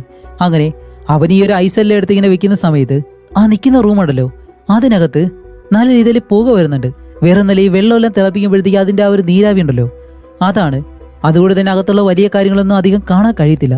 പെട്ടെന്ന് കാണിക്കുമ്പോഴത്തേക്കും മാക്സിന്റെ പുറകെ ഒരു കറുത്ത കോട്ടും അതേപോലെ തന്നെ തൊപ്പി മുഖമൊന്നും വ്യക്തമായിട്ട് കാണാൻ കഴിയാത്തൊരു മനുഷ്യൻ, നല്ല ഉയരമുള്ള ഒരാള്. അങ്ങനെ ഈ ഒരു മീനെല്ലാം കോർത്തെടുക്കുന്ന ആ ഒരു കൊക്കിയുണ്ടല്ലോ ഇപ്പൊ ആ കൊക്കി വെച്ചിട്ട് മാക്സിന്റെ കഴുത്തുണ്ടല്ലോ അതിലൂടെ കുത്തിയിറക്കി മാക്സിനെ വലിച്ചെടുത്ത് അവിടെ നിന്ന് കൊണ്ടുപോയിട്ട് കൊടൂരമായിട്ട് തന്നെ അവൻ അവിടെ വെച്ച് കൊല്ലുകയാണ്. അങ്ങനെ അത് കഴിഞ്ഞ് അന്ന് രാത്രി നമ്മുടെ ബാരിയെ കാണിക്കുമ്പോഴത്തേക്കും അവനിപ്പോൾ ജിമ്മിലേക്ക് പോവാണ്. ജിമ്മിലേക്ക് പോയിട്ട് എക്സസൈസ് എല്ലാം കഴിഞ്ഞ് ഈ കുളിക്കാനായിട്ട് വരുമല്ലോ. അങ്ങനെ അവിടെ നിന്ന് കുളിക്കുന്ന സമയത്ത് അതിനകത്തേക്ക് ആരോ ഒരാൾ വരുന്നത് പോലെ ആ ഒരു നിഴൽ അവൻ കാണുന്നുണ്ട്. പക്ഷെ അവൻ കുറെ നേരം നിന്നിട്ടും അകത്തേക്ക് വേറെ ആരും വരുന്നില്ല. അങ്ങനെ അവൻ വിളിച്ചു നോക്കുന്നുണ്ട് ആരാണെന്ന് അറിയാൻ വേണ്ടിയിട്ട്. പക്ഷെ ആരും പ്രതികരിക്കാത്തത് കൊണ്ട് തന്നെ അവൻ കുളിച്ചു കഴിഞ്ഞ് തിരിച്ച് ലോക്കറിന്റെ അടുത്തേക്ക് നടന്നു വരും. അവിടെ വന്നിട്ട് അവന്റെ ലോക്കർ തുറന്ന് ഈ ഡ്രസ്സ് എടുക്കാൻ നോക്കുമ്പോൾ അവ ഇട്ടുകൊണ്ട് വന്ന ഡ്രസ്സ് കാണുന്നില്ല. പകരം മറ്റൊരു ലോക്കറിന്റെ അടുത്ത് ഏതോ ഒരു ഫോട്ടോ ഇരിക്കുന്നു. അവൻ അടുത്തേക്ക് വന്നത് എടുത്തു നോക്കുമ്പോൾ അവന്റെ കാറിന്റെ ഫോട്ടോയും അതേപോലെ തന്നെ അതിന്റെ പുറകിൽ ഐ നോ എന്നുള്ളൊരു കാര്യമാണ് എഴുതിയിട്ടുള്ളത്. ഇത് കണ്ട ബാരി കുറച്ച് ടെൻഷനായിട്ട് പെട്ടെന്ന് ഡ്രസ്സെല്ലാം എടുത്തിട്ട് നേരെ വെളിയിലേക്ക് വന്ന് ഈ ജിമ്മിന് കാവലായിട്ടൊരു അപ്പൂപ്പൻ ഇരിപ്പുണ്ട്. അയാളോട് ചോദിക്കും അല്ല ഈ സമയത്ത് ആരെങ്കിലും അകത്തേക്ക് വന്നോ ചോദിക്കുമ്പോൾ ഇല്ല ആരും അകത്തേക്ക് വന്നില്ല, നീയും ഞാനും അല്ലാതെ ഇവിടെ വേറെ ആരുമില്ല എന്ന് പറയുന്നത്. ബാരി എന്താണെന്ന് അറിയാൻ കഴിയാതെ ജിമ്മിന് വെളിയിലേക്ക് വരുമ്പോൾ അവന്റെ കാറിനകത്ത് ആരും ഒരാൾ ഇരിക്കുന്നു. ബാരി വെളിയിലേക്ക് വരുന്നതും ഇത് കാണുന്ന അയാൾ കാർ പെട്ടെന്ന് സ്റ്റാർട്ട് ചെയ്ത് അവിടെ നിന്ന് ഓടിച്ചിട്ട് പോവാണ്. ഇത് കണ്ട ബാരി ആണെങ്കിലോ തന്റെ കാറിന്റെ പിറകെ തന്നെ ഓടുന്നുണ്ട്. കുറേ ദൂരം ഓടിയിട്ടും അയാൾ കാർ നിർത്തുന്നില്ല. അങ്ങനെ കുറേ ദൂരം ചെല്ലുമ്പോഴത്തേക്കാണ് ആരും ഇല്ലാത്തൊരു സ്ഥലം. അവിടെ ചെന്ന് അയാൾ കാർ നിർത്തി. ബാരി അവിടെ ചെന്നിട്ട് അത് ആരാണെന്ന് ഇങ്ങനെ നോക്കുമ്പോഴത്തേക്കും പെട്ടെന്ന് കാർ തിരിച്ചിട്ട് ഇപ്പൊ അയാള് ബാരി അടിക്കാനായിട്ട് വരും. ബാരി ഇത് കണ്ടിങ്ങനെ ഓടുകയാണ്. അതും തിരിഞ്ഞു മറിഞ്ഞല്ല, കാരണം അയാളെ കാർ കൊണ്ടുവന്ന് ഇരിക്കാതിരിക്കാൻ വേണ്ടി. അങ്ങനെ കുറേ ദൂരം ഓടി അവസാനം ഒരു ഷോപ്പിന്റെ മുന്നിലേക്ക് ചെന്ന് നിൽക്കുമ്പോഴത്തേക്കും അയാൾ കാർ കൊണ്ടുവന്ന് ബാരി ഇടിക്കാനായിട്ട് വരുന്നതും അവൻ പെട്ടെന്ന് തന്നെ ഒഴിഞ്ഞങ്ങ് മാറുന്നത് കൊണ്ട് വലിയ രീതിയിൽ പരിക്കൊന്നും പറ്റുന്നില്ല. അങ്ങനെ പരിക്ക് പറ്റിയിട്ട് താഴെ വീണ് കിടക്കുമ്പോഴത്തേക്കാണ് കാറിൽ നിന്നും അതേ ആള് ആ കറുത്ത കോട്ടെല്ലാം ഇട്ട് മുഖമൊന്നും അറിയാത്ത ഒരാളുണ്ടല്ലോ അയാൾ ആ ഒരു കൊക്കിയും വെച്ചിട്ട് പെട്ടെന്ന് ബാരിയുടെ മുന്നിലേക്ക് വന്ന് നിൽക്കുന്നതും ബാരി അയാളെ കണ്ട് കരഞ്ഞു പറയുന്നുണ്ട്, പ്ലീസ് എന്നെ ഒന്നും ചെയ്യരുത്, എന്നെ കൊല്ലരുത്, അന്ന് അറിഞ്ഞുകൊണ്ടല്ല അറിയാതെ സംഭവിച്ചാണെന്നല്ല ഇങ്ങനെ പറയുന്നത്. അങ്ങനെ ആ സീൻ കട്ട് ചെയ്തിട്ട് അടുത്ത സീനിൽ കാണിക്കുമ്പോഴത്തേക്കും ഇപ്പോൾ നമ്മുടെ ബാരി ഒരു ഹോസ്പിറ്റലിൽ കിടക്കാണ്. ഇതറിഞ്ഞ അവർ 3 പേരുണ്ടല്ലോ, റേ, ജൂലി, ഹെലൻ, ഇവർ 3 പേരും അവനെ കാണാനായിട്ട് വരും. അവിടെ വെച്ചാണ് ബാരി പറയുന്നത്, ഇതുപോലെ എന്നെ ഒരാൾ കൊല്ലാൻ വന്നു, ഞാൻ എങ്ങനെയോ രക്ഷപ്പെട്ടു, നിനക്ക് അയച്ചതുപോലെ തന്നെ ഒരു ലെറ്റർ എനിക്കും വന്നിരുന്നു, അതിനുശേഷമാണ് എന്നെ കൊല്ലാൻ ശ്രമിച്ചതെന്ന് പറയുമ്പോൾ ഹെലൻ പറയും, ഇതാരോ നമ്മളെ പറ്റി അറിയുന്ന ഒരാളാണ്, അതുമല്ല അവൻ ഇത് വെച്ചിട്ട് നമ്മളെ കൊല്ലാതെ നമ്മളായിട്ട് കളിപ്പിക്കുകയാണ്, അതുകൊണ്ട് അത് ആരാണെന്ന് നമുക്ക് കണ്ടുപിടിക്കണമെന്ന് പറയുമ്പോഴത്തേക്കും ജൂലി പറയും, ഇല്ലില്ല, നമ്മൾ എന്തായാലും ഇതിന് പുറകെ പോകാൻ പോകുന്നില്ല, നമ്മളെല്ലാ സത്യങ്ങളും പോലീസിനോട് പറയണം, അതല്ലാതെ നമുക്ക് വേറെ വഴിയില്ല എന്ന് പറയുമ്പോൾ നമ്മുടെ ബാരി പറയും, ഇല്ലില്ല, അതൊന്നും ശരിയാവത്തില്ല, കാരണം അവൻ അത്രയും ഡേഞ്ചറാണ്, അവൻ്റെ കയ്യിൽ ഒരു കൊക്കി ഉണ്ടായിരുന്നു, അങ്ങനെയാണെങ്കിൽ അവനൊരു ഫിഷർമാൻ ആവണമെന്ന് പറയുമ്പോഴത്തേക്കും ഇത് കേൾക്കുന്ന റേക്ക് നല്ല ദേഷ്യം വരും, കാരണം അവനൊരു ഫിഷർമാൻ ആണല്ലോ. അതുകൊണ്ട് തന്നെ റേ നല്ലതുപോലെ ദേഷ്യപ്പെടുന്നതും ഇപ്പൊ ബാരി ജൂലിയോട് പറയും, ജൂലി ഇത് നോക്ക്, നമുക്ക് സംഭവിച്ചത് ഒരു ആക്സിഡന്റ് അല്ല, അതൊരു കൊലപാതകമാണ്, ഈ കാര്യം നീ പോലീസിനോട് ചെന്ന് പറഞ്ഞു കഴിഞ്ഞാലേ അന്ന് ഞാൻ പറഞ്ഞതുപോലെ തന്നെ ആയിരിക്കും ഇപ്പോഴും സംഭവിക്കാൻ പോകുന്നത്, അതുകൊണ്ട് ഇതാരാണ് ചെയ്യുന്നത് എന്നുള്ള കാര്യം നമുക്ക് കണ്ടുപിടിക്കണം, ഇല്ലാന്നുണ്ടെങ്കിൽ നിങ്ങൾ പറയുന്നത് പോലെ തന്നെയാണ് പോലീസിൽ പോയി പിടികൊടുക്കാം, ഇതിലേതാ ചെയ്യേണ്ടത് നിങ്ങൾ തന്നെ തീരുമാനിക്കാൻ പറയുമ്പോൾ ഇപ്പൊ നമ്മുടെ ജൂലി കുറച്ചു നേരം ആലോചിച്ചിട്ട് പറയും, ശരി, നീ പറഞ്ഞതുപോലെ തന്നെ നമുക്ക് അവൻ ആരാണെന്ന് കണ്ടുപിടിക്കാമെന്ന് പറഞ്ഞ് ഇവർ 3 പേരും അവിടെ നിന്ന് വെളിയിലേക്ക് പോവാണ്. എന്നിട്ട് നമ്മുടെ ജൂലിയും ഹെലനും ഇവർ 2 പേരും ഒരു കമ്പ്യൂട്ടർ സെന്ററിലേക്ക് പോകും. എന്നിട്ട് 1 വർഷത്തിന് മുന്നേ സംഭവിച്ച ആ ഒരു ആക്സിഡന്റ് ഉണ്ടല്ലോ, അതിൽ മരണപ്പെട്ട അതേപോലെയുള്ള എന്തെങ്കിലും ഒരു ന്യൂസ് ഇതിൽ കിട്ടുമോ ഇല്ലെന്ന് ഇങ്ങനെ സെർച്ച് ചെയ്ത് നോക്കുമ്പോഴത്തേക്കും എന്തായാലും അന്ന് നടന്ന കാര്യങ്ങൾ ഒന്നുകിൽ അടുത്ത ദിവസം അല്ലെങ്കിൽ കുറച്ച് നാൾ കഴിഞ്ഞിട്ടായിരിക്കുമല്ലോ ന്യൂസ് പേപ്പറിലൊക്കെ ഉണ്ടായിരിക്കുന്നത്, അതുപോലെ എന്തെങ്കിലും ആർട്ടിക്കിൾ ഉണ്ടോ ഇല്ലെന്ന് നോക്കുമ്പോൾ ഒരു പെണ്ണിന് സംഭവിച്ച കാർ ആക്സിഡന്റിനെ പറ്റിയുള്ള ഒരു കാര്യം ഇവർ കാണുന്നുണ്ട്. അതിൽ ഡേവിഡ് ഡീഗൻ എന്ന് പറഞ്ഞിട്ട് ഒരാളുടെ പേരും മെൻഷൻ ചെയ്തിട്ടുണ്ട്. അങ്ങനെയാണെങ്കിൽ ഈ ഡേവിഡ് ഡീഗൻ എന്ന് പറഞ്ഞ ആ ഒരാളെയാണ് ഇവർ കൊന്നിട്ടുള്ളത് എന്നുള്ള ഏകദേശം ഒരു കാര്യം ഇവർ മനസ്സിലാക്കിയിട്ട് ഓക്കെ, എന്തായാലും അയാളുടെ വീട്ട് അഡ്രസ്സ് കണ്ടുപിടിച്ച് അവിടേക്ക് പോയി അന്വേഷിക്കാം എന്ന് പറഞ്ഞിട്ട് ഇവർ 2 പേരും അവന്റെ വീട്ടിലേക്ക് പോവാണ്. അതുപോലെ അവനൊരു സഹോദരിയുണ്ട്, ഇപ്പൊ അവർ മാത്രമേ ആ ഒരു വീട്ടിലുള്ളൂ, അവരുടെ പേര് മിസ്സി എന്നാണ്. കൂടാതെ ഇവർ ഡേവിഡിന്റെ വീട്ടിലേക്ക് പോകാൻ കാരണം എന്താണെന്നറിയും, അവന്റെ മരണശേഷം അവന്റെ ശരീരം ഇവർക്ക് കിട്ടിയത് 3 ആഴ്ചകൾക്ക് ശേഷമാണ്. അവിടെ വെച്ചിട്ടാണ് അവന്റെ ശരീരം കണ്ടുപിടിച്ചത് ഡേവിഡ് ആണെന്നുള്ള കാര്യം പോലീസ് ഉറപ്പിച്ചത്. അങ്ങനെ അത് കൺഫേം ചെയ്തിട്ട് ഇവർ 2 പേരും ഒരു ഗസ് ചെയ്യുന്നുണ്ട്, എന്തായാലും നമ്മൾ വിചാരിച്ചതുപോലെ ഡേവിഡ് ഒരിക്കലും അല്ല നമ്മളെ കൊല്ലാൻ ശ്രമിക്കുന്നത്, കാരണം അവൻ എന്തായാലും അന്ന് മരിച്ചുപോയി. അതേപോലെ തന്നെ മാക്സ് ആണെന്ന് നമ്മൾ വിചാരിച്ചു, അവനും ഈ ഇടയ്ക്കാണ് മരിച്ചത്, ഒരിക്കലും അവനും അല്ല. അങ്ങനെയാണെങ്കിൽ നമ്മൾ സംശയിക്കേണ്ടത് ഒന്നുകിൽ ഡേവിഡ് എന്ന് പറഞ്ഞാൽ ഇവരെ സുഹൃത്തുക്കൾ ആരെങ്കിലും ആയിരിക്കണം, അങ്ങനെയാണെങ്കിൽ അവന്റെ ഫ്രണ്ട്സിനെ കണ്ടുപിടിച്ചു കഴിഞ്ഞാലേ അതാരാണെന്ന് നമുക്ക് കണ്ടുപിടിക്കാൻ കഴിയും എന്നുള്ള കാര്യം കൂടി കണ്ടുപിടിക്കാൻ വേണ്ടിയിട്ടാണ് ഇവർ 2 പേരും ഡേവിഡിന്റെ വീട്ടിലേക്ക് പോകുന്നത്. അങ്ങനെ അവന്റെ വീടിന്റെ കുറച്ച് ദൂരെയായിട്ട് കാർ കൊണ്ട് നിർത്തി 2 പേരും ഈ ഒരു കാറ് ബ്രേക്ക് ഡൗൺ ആയി എന്നുള്ള രീതിയിൽ സഹായം ചോദിക്കാൻ വേണ്ടി ഒന്നും അറിയാത്തതുപോലെ തന്നെ അവന്റെ വീട്ടിലേക്ക് ചെല്ലുമ്പോഴത്തേക്ക് അവന്റെ സഹോദരി മിസ്സി എന്ന് പറഞ്ഞിട്ട് ആ ഒരു ലേഡി മാത്രമേ ഉള്ളൂ അവിടെ. അങ്ങനെ അവിടേക്ക് ചെന്നിട്ടാണ് അവരോട് ചോദിക്കുന്നത്, ഇതുപോലെ ഞങ്ങളുടെ കാറ് ബ്രേക്ക് ഡൗൺ ആയിപ്പോയി, ഞങ്ങൾക്ക് സഹായത്തിനായിട്ട് ആരെങ്കിലും വിളിക്കണം, ഫോണിൽ സിഗ്നലും ഇല്ല, ഇവിടുത്തെ ഫോണൊന്ന് യൂസ് ചെയ്തിട്ട് എന്ന് ചോദിക്കുമ്പോൾ അവർ പറയും, ഒരു കുഴപ്പമില്ല, അകത്തേക്ക് പോയി വിളിക്കാൻ പറയുന്നതും 2 പേരും അകത്തേക്ക് നടന്ന് ചെല്ലാണ്. അങ്ങനെ നമ്മുടെ ഹേലൻ ആരോട് സംസാരിക്കുന്നത് പോലെ അവൾ വെറുതെ ഫോൺ എടുത്ത് വെച്ചിട്ട് അഭിനയിക്കുന്നതും ഇവിടെ നമ്മുടെ ജോലി അവിടെയുള്ള ആ ലേഡിയോട് ചോദിക്കും, അല്ല ഈ വീട്ടിൽ നിങ്ങൾ മാത്രമേ ഉള്ളൂ, വേറെ ആരും ഇല്ലേന്ന് ചോദിക്കുമ്പോൾ അതെ, ഇപ്പൊ ഞാൻ തനിയേ ഉള്ളൂ, എന്റെ അച്ഛൻ മരണപ്പെട്ടു പോയി, അമ്മയ്ക്കാണെങ്കിൽ അസുഖമായിട്ട് കിടപ്പിലാണ് എന്ന് പറയുമ്പോഴത്തേക്കും ജോലി ചോദിക്കും, അല്ല നിങ്ങളുടെ പേരെന്താണ്? Miss eigen. ഓ ഈഗൻ, ആ പേര് ഞാൻ എവിടെ കേട്ടതുപോലെ, നിങ്ങൾക്ക് ഏതെങ്കിലും സഹോദരനുണ്ടോ എന്ന് ചോദിക്കുമ്പോൾ അപ്പോഴാണ് അവർ പറയുന്നത്, അതെ ഒരു സഹോദരനുണ്ട്, അവന്റെ പേര് ഡേവിഡ് ഈഗൻ എന്നാണ്, അവൻ അവസാന ജൂലൈയിലാണ് മരണപ്പെട്ടത്, അത് സൂയിസൈഡ് ആയിരുന്നു, അവൻ മരിച്ചതിന് ശേഷം എന്റെ ഫാമിലി ഈ അവസ്ഥയിലാണ്, അമ്മയ്ക്ക് അസുഖം, അച്ഛൻ മരിച്ചുപോയി, ഇപ്പൊ ഞാൻ മാത്രമാണ് ഈ വീട്ടിൽ ഒറ്റയ്ക്ക് താമസിക്കുന്നത്. ഓക്കെ, ഇനിയിപ്പോൾ അതൊക്കെ പറഞ്ഞ് വെറുതെ സമയം കളയുന്നില്ല, നിങ്ങൾക്ക് കുടിക്കാൻ ഞാൻ എന്തെങ്കിലും എടുത്തിട്ട് വരാം എന്ന് പറഞ്ഞിട്ട് മിസ്സി അതിനകത്തേക്ക് നടന്നു പോകുന്നത്. ജോലി ഇപ്പോൾ അവിടെ ഇരിക്കുന്ന ഫോട്ടോസ് എല്ലാം നോക്കാണ്. അപ്പോൾ ഡേവിഡ് എന്ന് പറഞ്ഞാൽ അവന്റെ ഫോട്ടോയും കാര്യങ്ങളൊക്കെ അവിടെ കാണുന്നുണ്ട്. അങ്ങനെ ആ ഫോട്ടോ നമ്മുടെ ഹെലനും ജോലി ഇങ്ങനെ നോക്കി നിൽക്കാണ്. അപ്പോൾ മിസ്സി അവിടേക്ക് വരുമ്പോഴത്തേക്കാണ് ഹെലൻ ചോദിക്കുന്നത്, അല്ല ഡേവിഡിന്റെ സുഹൃത്തുക്കൾ ആരെങ്കിലും ഉണ്ടായിരുന്നു എന്ന് ചോദിക്കുമ്പോൾ മിസ്സി പറയും, അതെ കുറെ സുഹൃത്തുക്കൾ ഉണ്ടായിരുന്നു, പക്ഷേ അവന്റെ മരണശേഷം ആരും അവനെ അധികം വരാറില്ല, ഒരു സുഹൃത്ത് മാത്രം വന്നു, അത് അവനെ റെസ്പെക്ട് ചെയ്യുന്ന രീതിയിൽ ആ ഒരു ഒറ്റ സുഹൃത്ത് മാത്രം, അവനോട് മാത്രമാണ് ഞാൻ അധികമായിട്ട് സംസാരിച്ചത്. അപ്പോൾ ഇവർ ചോദിക്കും, ഒരു സുഹൃത്തോ? അതേത് ആ സുഹൃത്ത്, അവന്റെ പേരെന്താണെന്നറിയോ ചോദിക്കുമ്പോൾ ബില്ലി എന്നാണ് പറഞ്ഞത്, അവസാന പേരെന്താ? ബ്ലൂ. അങ്ങനെയാണെങ്കിൽ ബില്ലി ബ്ലൂ എന്ന് പറയുമ്പോഴത്തേക്കും ഇവർ 2 പേരും ഓക്കെ ശരി, എന്തായാലും ഞങ്ങൾ പോവാണ്, ഞങ്ങളുടെ കാറിലേക്ക് പോയിരിക്കാൻ പോകുന്നു, ഞങ്ങൾ വിളിച്ച ആൾ എന്തായാലും അവിടേക്ക് വരും, നിങ്ങളുടെ സഹായത്തിന് നന്ദി എന്ന് പറഞ്ഞിട്ട് ഇവർ 2 പേരും വെളിയിലേക്ക് ഇറങ്ങി പോകുന്നുണ്ട്. അങ്ങനെ 2 പേരും കാറിലേക്ക് വന്നിരുന്ന് ഇപ്പൊ കാർ സ്റ്റാർട്ട് ചെയ്യാണ്, കാരണം കാറിനൊരു കുഴപ്പമില്ലല്ലോ. അങ്ങനെ ഇരിക്കുമ്പോഴത്തേക്കാണ് മിസ്സി പെട്ടെന്ന് അവിടേക്ക് വന്ന് ഒരു സിഗരറ്റ് പാക്കറ്റ് ഉണ്ട്, അതുകൊണ്ട് വന്നിട്ട് റേയുടെ കയ്യിൽ കൊടുത്ത്, ഇത് നിങ്ങൾ വീട്ടിൽ ഉപേക്ഷിച്ചു, എന്ത് പറ്റി, നിങ്ങളുടെ കാർ ശരിയായെന്ന് ചോദിക്കുമ്പോൾ ഇവർക്കിപ്പോൾ എന്ത് പറയണമെന്ന് അറിയത്തില്ല. അപ്പോൾ നമ്മുടെ ജോലി പറയും, അതേ, കാർ സ്റ്റാർട്ടായി. ഇത്രയും നേരം സ്റ്റാർട്ട് ആവുന്നില്ലായിരുന്നു, ഇപ്പൊ എന്ത് പറ്റിയെന്ന് അറിയത്തില്ല. എന്തായാലും കുഴപ്പമില്ല എന്ന് പറഞ്ഞിട്ട് ഇപ്പൊ നമ്മുടെ മിസ്സിയെ വലിയ രീതിയിൽ മൈൻഡ് ചെയ്യാതെ ഇവർക്ക് ആവശ്യമായിട്ടുള്ള കാര്യങ്ങളൊക്കെ കിട്ടിയല്ലോ. അവര് രണ്ടുപേരും കാർ കൊടുത്ത് അവിടെ നിന്ന് പോവാണ്. അങ്ങനെ അതെല്ലാം കഴിഞ്ഞ് ഇവര് തിരിച്ച് വീട്ടിലേക്ക് വരും. നമ്മുടെ ഹെലൻ അവളുടെ വീട്ടിലേക്ക് വന്നിട്ട് അവളുടെ അച്ഛൻ TV കണ്ടോണ്ടിരിക്കുകയാണ്. അകത്തേക്ക് വന്നിട്ട് അവളുടെ അച്ഛനോട് ഹായ് എന്നിങ്ങനെ പറയുമ്പോഴത്തേക്കും അവളുടെ അച്ഛനാണെങ്കിലോ അവളെ മൈൻഡ് ചെയ്യാതെ അവിടെ ഇങ്ങനെ ഇരിക്കുകയാണ്. അങ്ങനെ അവളും അത് വലിയ കാര്യമാക്കാതെ നേരെ ഫ്രിഡ്ജിനടുത്തേക്ക് ചെന്ന് ഒരു കോള എടുത്ത് കുടിച്ചിട്ട് അത് കഴിഞ്ഞ് അവള് നേരെ റൂമിനകത്തേക്ക് നടന്നു ചെല്ലും. അവിടെയാണ് മറ്റൊരു കാര്യം, ഇവളകത്തേക്ക് വരുമ്പോഴത്തേക്ക് ആ റൂം തുറന്നു വെച്ചേക്കായിരുന്നു. ആ ഗ്യാപ്പിൽ ആ കൊലയാളി ഉണ്ടല്ലോ, അവൻ എങ്ങനെ ഇവള് കാണാതെ അകത്തേക്ക് കയറി ഒളിച്ചിരിക്കും. അവന്റെ കയ്യിലാണെങ്കിലോ ആ കൊക്കിയിരിപ്പുണ്ട്. അങ്ങനെ ഹെലൻ ഇതൊന്നും അറിയാതെ നല്ലതുപോലെ തന്നെ ഫ്രഷ് ആയിട്ട് ആഹാരം എല്ലാം കഴിച്ച് നേരെ വന്ന് കിടന്ന് ഉറങ്ങാണ്. അന്ന് രാത്രി കഴിഞ്ഞ് അടുത്ത ദിവസം അവൾ കണ്ണുറന്ന് നോക്കുമ്പോഴത്തേക്കും അവളുടെ മുടിയുണ്ടല്ലോ ഇതെല്ലാം ആരോ കട്ട് ചെയ്ത് വെച്ചേക്കുന്നു. അങ്ങനെ പേടിച്ചു പോയിട്ട് ഇവൾക്ക് എന്താണെന്ന് അറിയാതെ നേരെ കണ്ണാടിയുടെ അടുത്തേക്ക് ചെന്ന് നോക്കുമ്പോൾ അതിൽ സൂൺ എന്ന് പറഞ്ഞ് എഴുതി വെച്ചിട്ടുണ്ട്. എന്താന്ന് വെച്ചാല് അടുത്തത് നിന്നെയാണ് കൊല്ലാൻ പോകുന്നത് ഉടനെ തന്നെ എന്നാണ് അതുകൊണ്ട് ഉദ്ദേശിക്കുന്നത്. ഇത് കണ്ട ഹെലൻ അലറി വിളിച്ചിട്ട് ഇപ്പൊ പേടിച്ച് ആ ഒരു കണ്ണാടിയെല്ലാം ഇടിച്ചങ്ങ് പൊട്ടിക്കുകയാണ്. അത് കഴിഞ്ഞിട്ട് അവള് പെട്ടെന്ന് തന്നെ നമ്മുടെ ജൂലിയെ ഫോൺ ചെയ്ത് ഇതുപോലെ ആ ഒരു കൊലയാളി എന്റെ വീട്ടിലും വന്നു, എന്നെ കൊല്ലുമെന്നാണ് പറയുന്നത്, അതുകൊണ്ട് നീ എത്രയും പെട്ടെന്ന് ബാരിയുടെ വീട്ടിലേക്ക് വരണം, ഞാൻ അവിടെ തന്നെ ഉണ്ടാവുമെന്ന് പറയുന്നതും ഇത് കേട്ട ജൂലി കാറും എടുത്ത് നേരെ അവിടേക്ക് പോവാണ്. അങ്ങനെ കാർ ഓടിച്ചിട്ട് പോകുമ്പോഴത്തേക്കാണ് കാറിന്റെ പിറകില് എന്തോ ശബ്ദം കേൾക്കുന്നു. എന്താണെന്നറിയാൻ വേണ്ടി അവള് പെട്ടെന്ന് കാർ നിർത്തിയിട്ട് കാറിന്റെ പുറകിലേക്ക് വന്ന് ഈ ബാക്ക് ഡിക്കി അത് തുറന്നു നോക്കുന്നതും അതിനകത്ത് കൂട്ടം കൂട്ടമായിട്ട് ഈ ഞണ്ടുകളുണ്ടല്ലോ അത് നിറഞ്ഞു കിടക്കാണ്.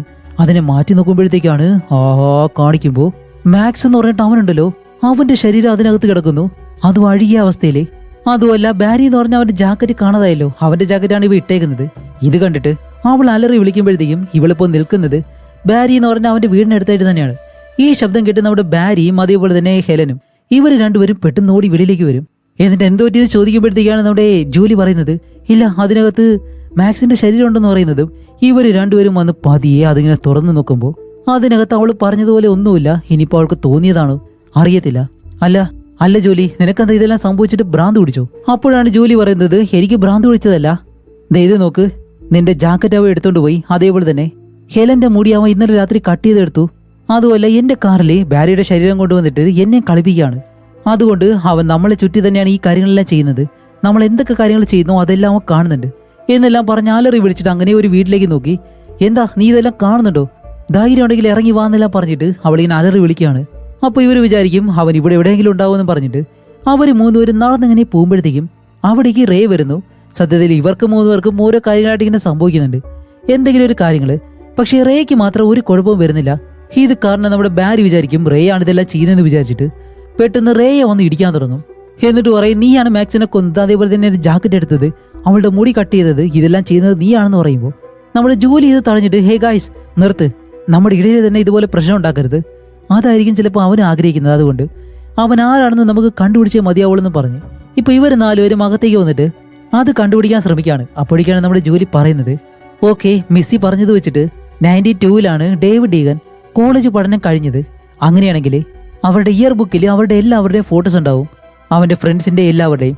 അതിൽ നോക്കിക്കഴിഞ്ഞാൽ മിസ്സി പറഞ്ഞതുപോലെ ബില്ലി ബ്ലൂ എന്ന് പറഞ്ഞിട്ട് ആ ഒരു ഫ്രണ്ടിനെ നമുക്ക് കണ്ടുപിടിക്കാൻ കഴിയും. ഒരുപക്ഷെ നമുക്കറിയില്ല എന്നുണ്ടെങ്കിലും നമുക്ക് മിസ്സിയെ കൊണ്ട് ആ ഒരു ബുക്ക് കാണിച്ചാൽ മതിയല്ലോ, അതുകൊണ്ട് ആ കാര്യം നമുക്ക് ഉടനെ തന്നെ ചെയ്യാന്ന് പറഞ്ഞിട്ട് ഇപ്പൊ ജോലി പറയും ഞാൻ എന്തായാലും മിസ്സിയെ കാണാനായിട്ട് പോവാണ്, നിങ്ങൾ രണ്ടുപേരും ആ ഒരു പരേഡിന് പോയിക്കോ. അതുമല്ല ഇന്നത്തെ ദിവസമാണ് ജൂലൈ 4, ഇന്നായിരിക്കണം നമ്മളെ എല്ലാവരെയും അവൻ കൊല്ലാൻ പോകുന്നത്, ഇതിന്റെ അവസാനം നമുക്ക് എന്തായാലും കണ്ടുപിടിച്ചേ മതിയാവുള്ളെന്ന് പറഞ്ഞിട്ട് റേയോട് ഇവർ സംസാരിക്കേണ്ടി വരുമ്പോൾ റേ പറയും ഞാൻ എന്തായാലും ഇതിലൊന്നുമില്ല, ഞാൻ മീൻ പിടിക്കാൻ പോവാണെന്ന് പറഞ്ഞിട്ട് അവരവിടെ നിന്ന് പോവാണ്. അങ്ങനെ നമ്മുടെ ജോലി എന്താ ചെയ്യുന്നത് വെച്ചാൽ മിസ്സി എന്ന് പറഞ്ഞാൽ അവരുടെ വീട്ടിലേക്ക് ചെന്നിട്ട് വീട് മുഴുവനായിട്ട് അന്വേഷിച്ച് നോക്കുന്നുണ്ടെങ്കിലും മിസ്സി എന്ന് പറഞ്ഞ ആ ഒരു ലേഡി അവിടെ ഇവിടെ കാണുന്നില്ല. അങ്ങനെ എന്ത് ചെയ്യുമെന്ന് ആലോചിച്ചിട്ട് വീടിന്റെ പുറകിലേക്ക് ചെല്ലുമ്പോഴത്തേക്കാണ് ആ ലേഡി ഒരു കത്തി എടുത്തിട്ട് നമ്മുടെ ജൂലിയെ കുത്താനായിട്ട് വരുന്നു. അപ്പോൾ ജൂലി പറയായോ കൊല്ലരുത്, ഞാൻ നിങ്ങളെ ഒന്നും ചെയ്യാനല്ല വന്നത്, നിനക്ക് എന്നെ ഓർമ്മയില്ലേ അന്ന് കാർ കേടായെന്നും പറഞ്ഞിട്ട് ഇവിടേക്ക് വന്നത് ഞാനാണെന്ന് പറയുമ്പോൾ ശരി നിനക്ക് ഇപ്പോൾ എന്താ വേണ്ടത്? വേറെ ഒന്നുമില്ല, എനിക്ക് ഒരേ ഒരു കാര്യം മാത്രം അറിഞ്ഞാൽ മതി, ബില്ലി ബ്ലൂ എന്ന് പറഞ്ഞിട്ട് നിങ്ങളുടെ സഹോദരന്റെ ഒരു സുഹൃത്തിനെ പറ്റി നിങ്ങൾ പറഞ്ഞില്ലേ, ആ സുഹൃത്ത് ഇതിലാരാണെന്ന് മാത്രം എനിക്ക് കാണിച്ചു തന്നാൽ മതി എന്ന് പറയുമ്പോൾ മെസ്സി പറയും അതെല്ലാം ഞാൻ കാണിച്ചു തരാം, പക്ഷെ ഇതെല്ലാം നീ എന്തിനാ അറിയുന്നേ, അതിനുള്ള കാരണം എന്താണെന്ന് ചോദിക്കുമ്പോഴത്തേക്കാണ് അതൊരു വലിയ കഥയാണ്, എന്തായാലും ഞാൻ നിങ്ങളോട് പറയാം, നിങ്ങളുടെ സഹോദരൻ സൂയിസൈഡ് ചെയ്തെന്നല്ലേ പറഞ്ഞത്, ഒരിക്കലും അങ്ങനെയല്ല, ഞങ്ങൾ കാർ കൊണ്ടിടിച്ചാണ് നിങ്ങളുടെ സഹോദരൻ മരണപ്പെട്ടത് എന്നുള്ള സത്യം പറയുമ്പോഴത്തേക്കും ഇത് കേൾക്കുന്ന മെസ്സിക്ക് നല്ല ദേഷ്യം വന്നിട്ട് എന്ത് നിങ്ങൾ കൊന്നോ?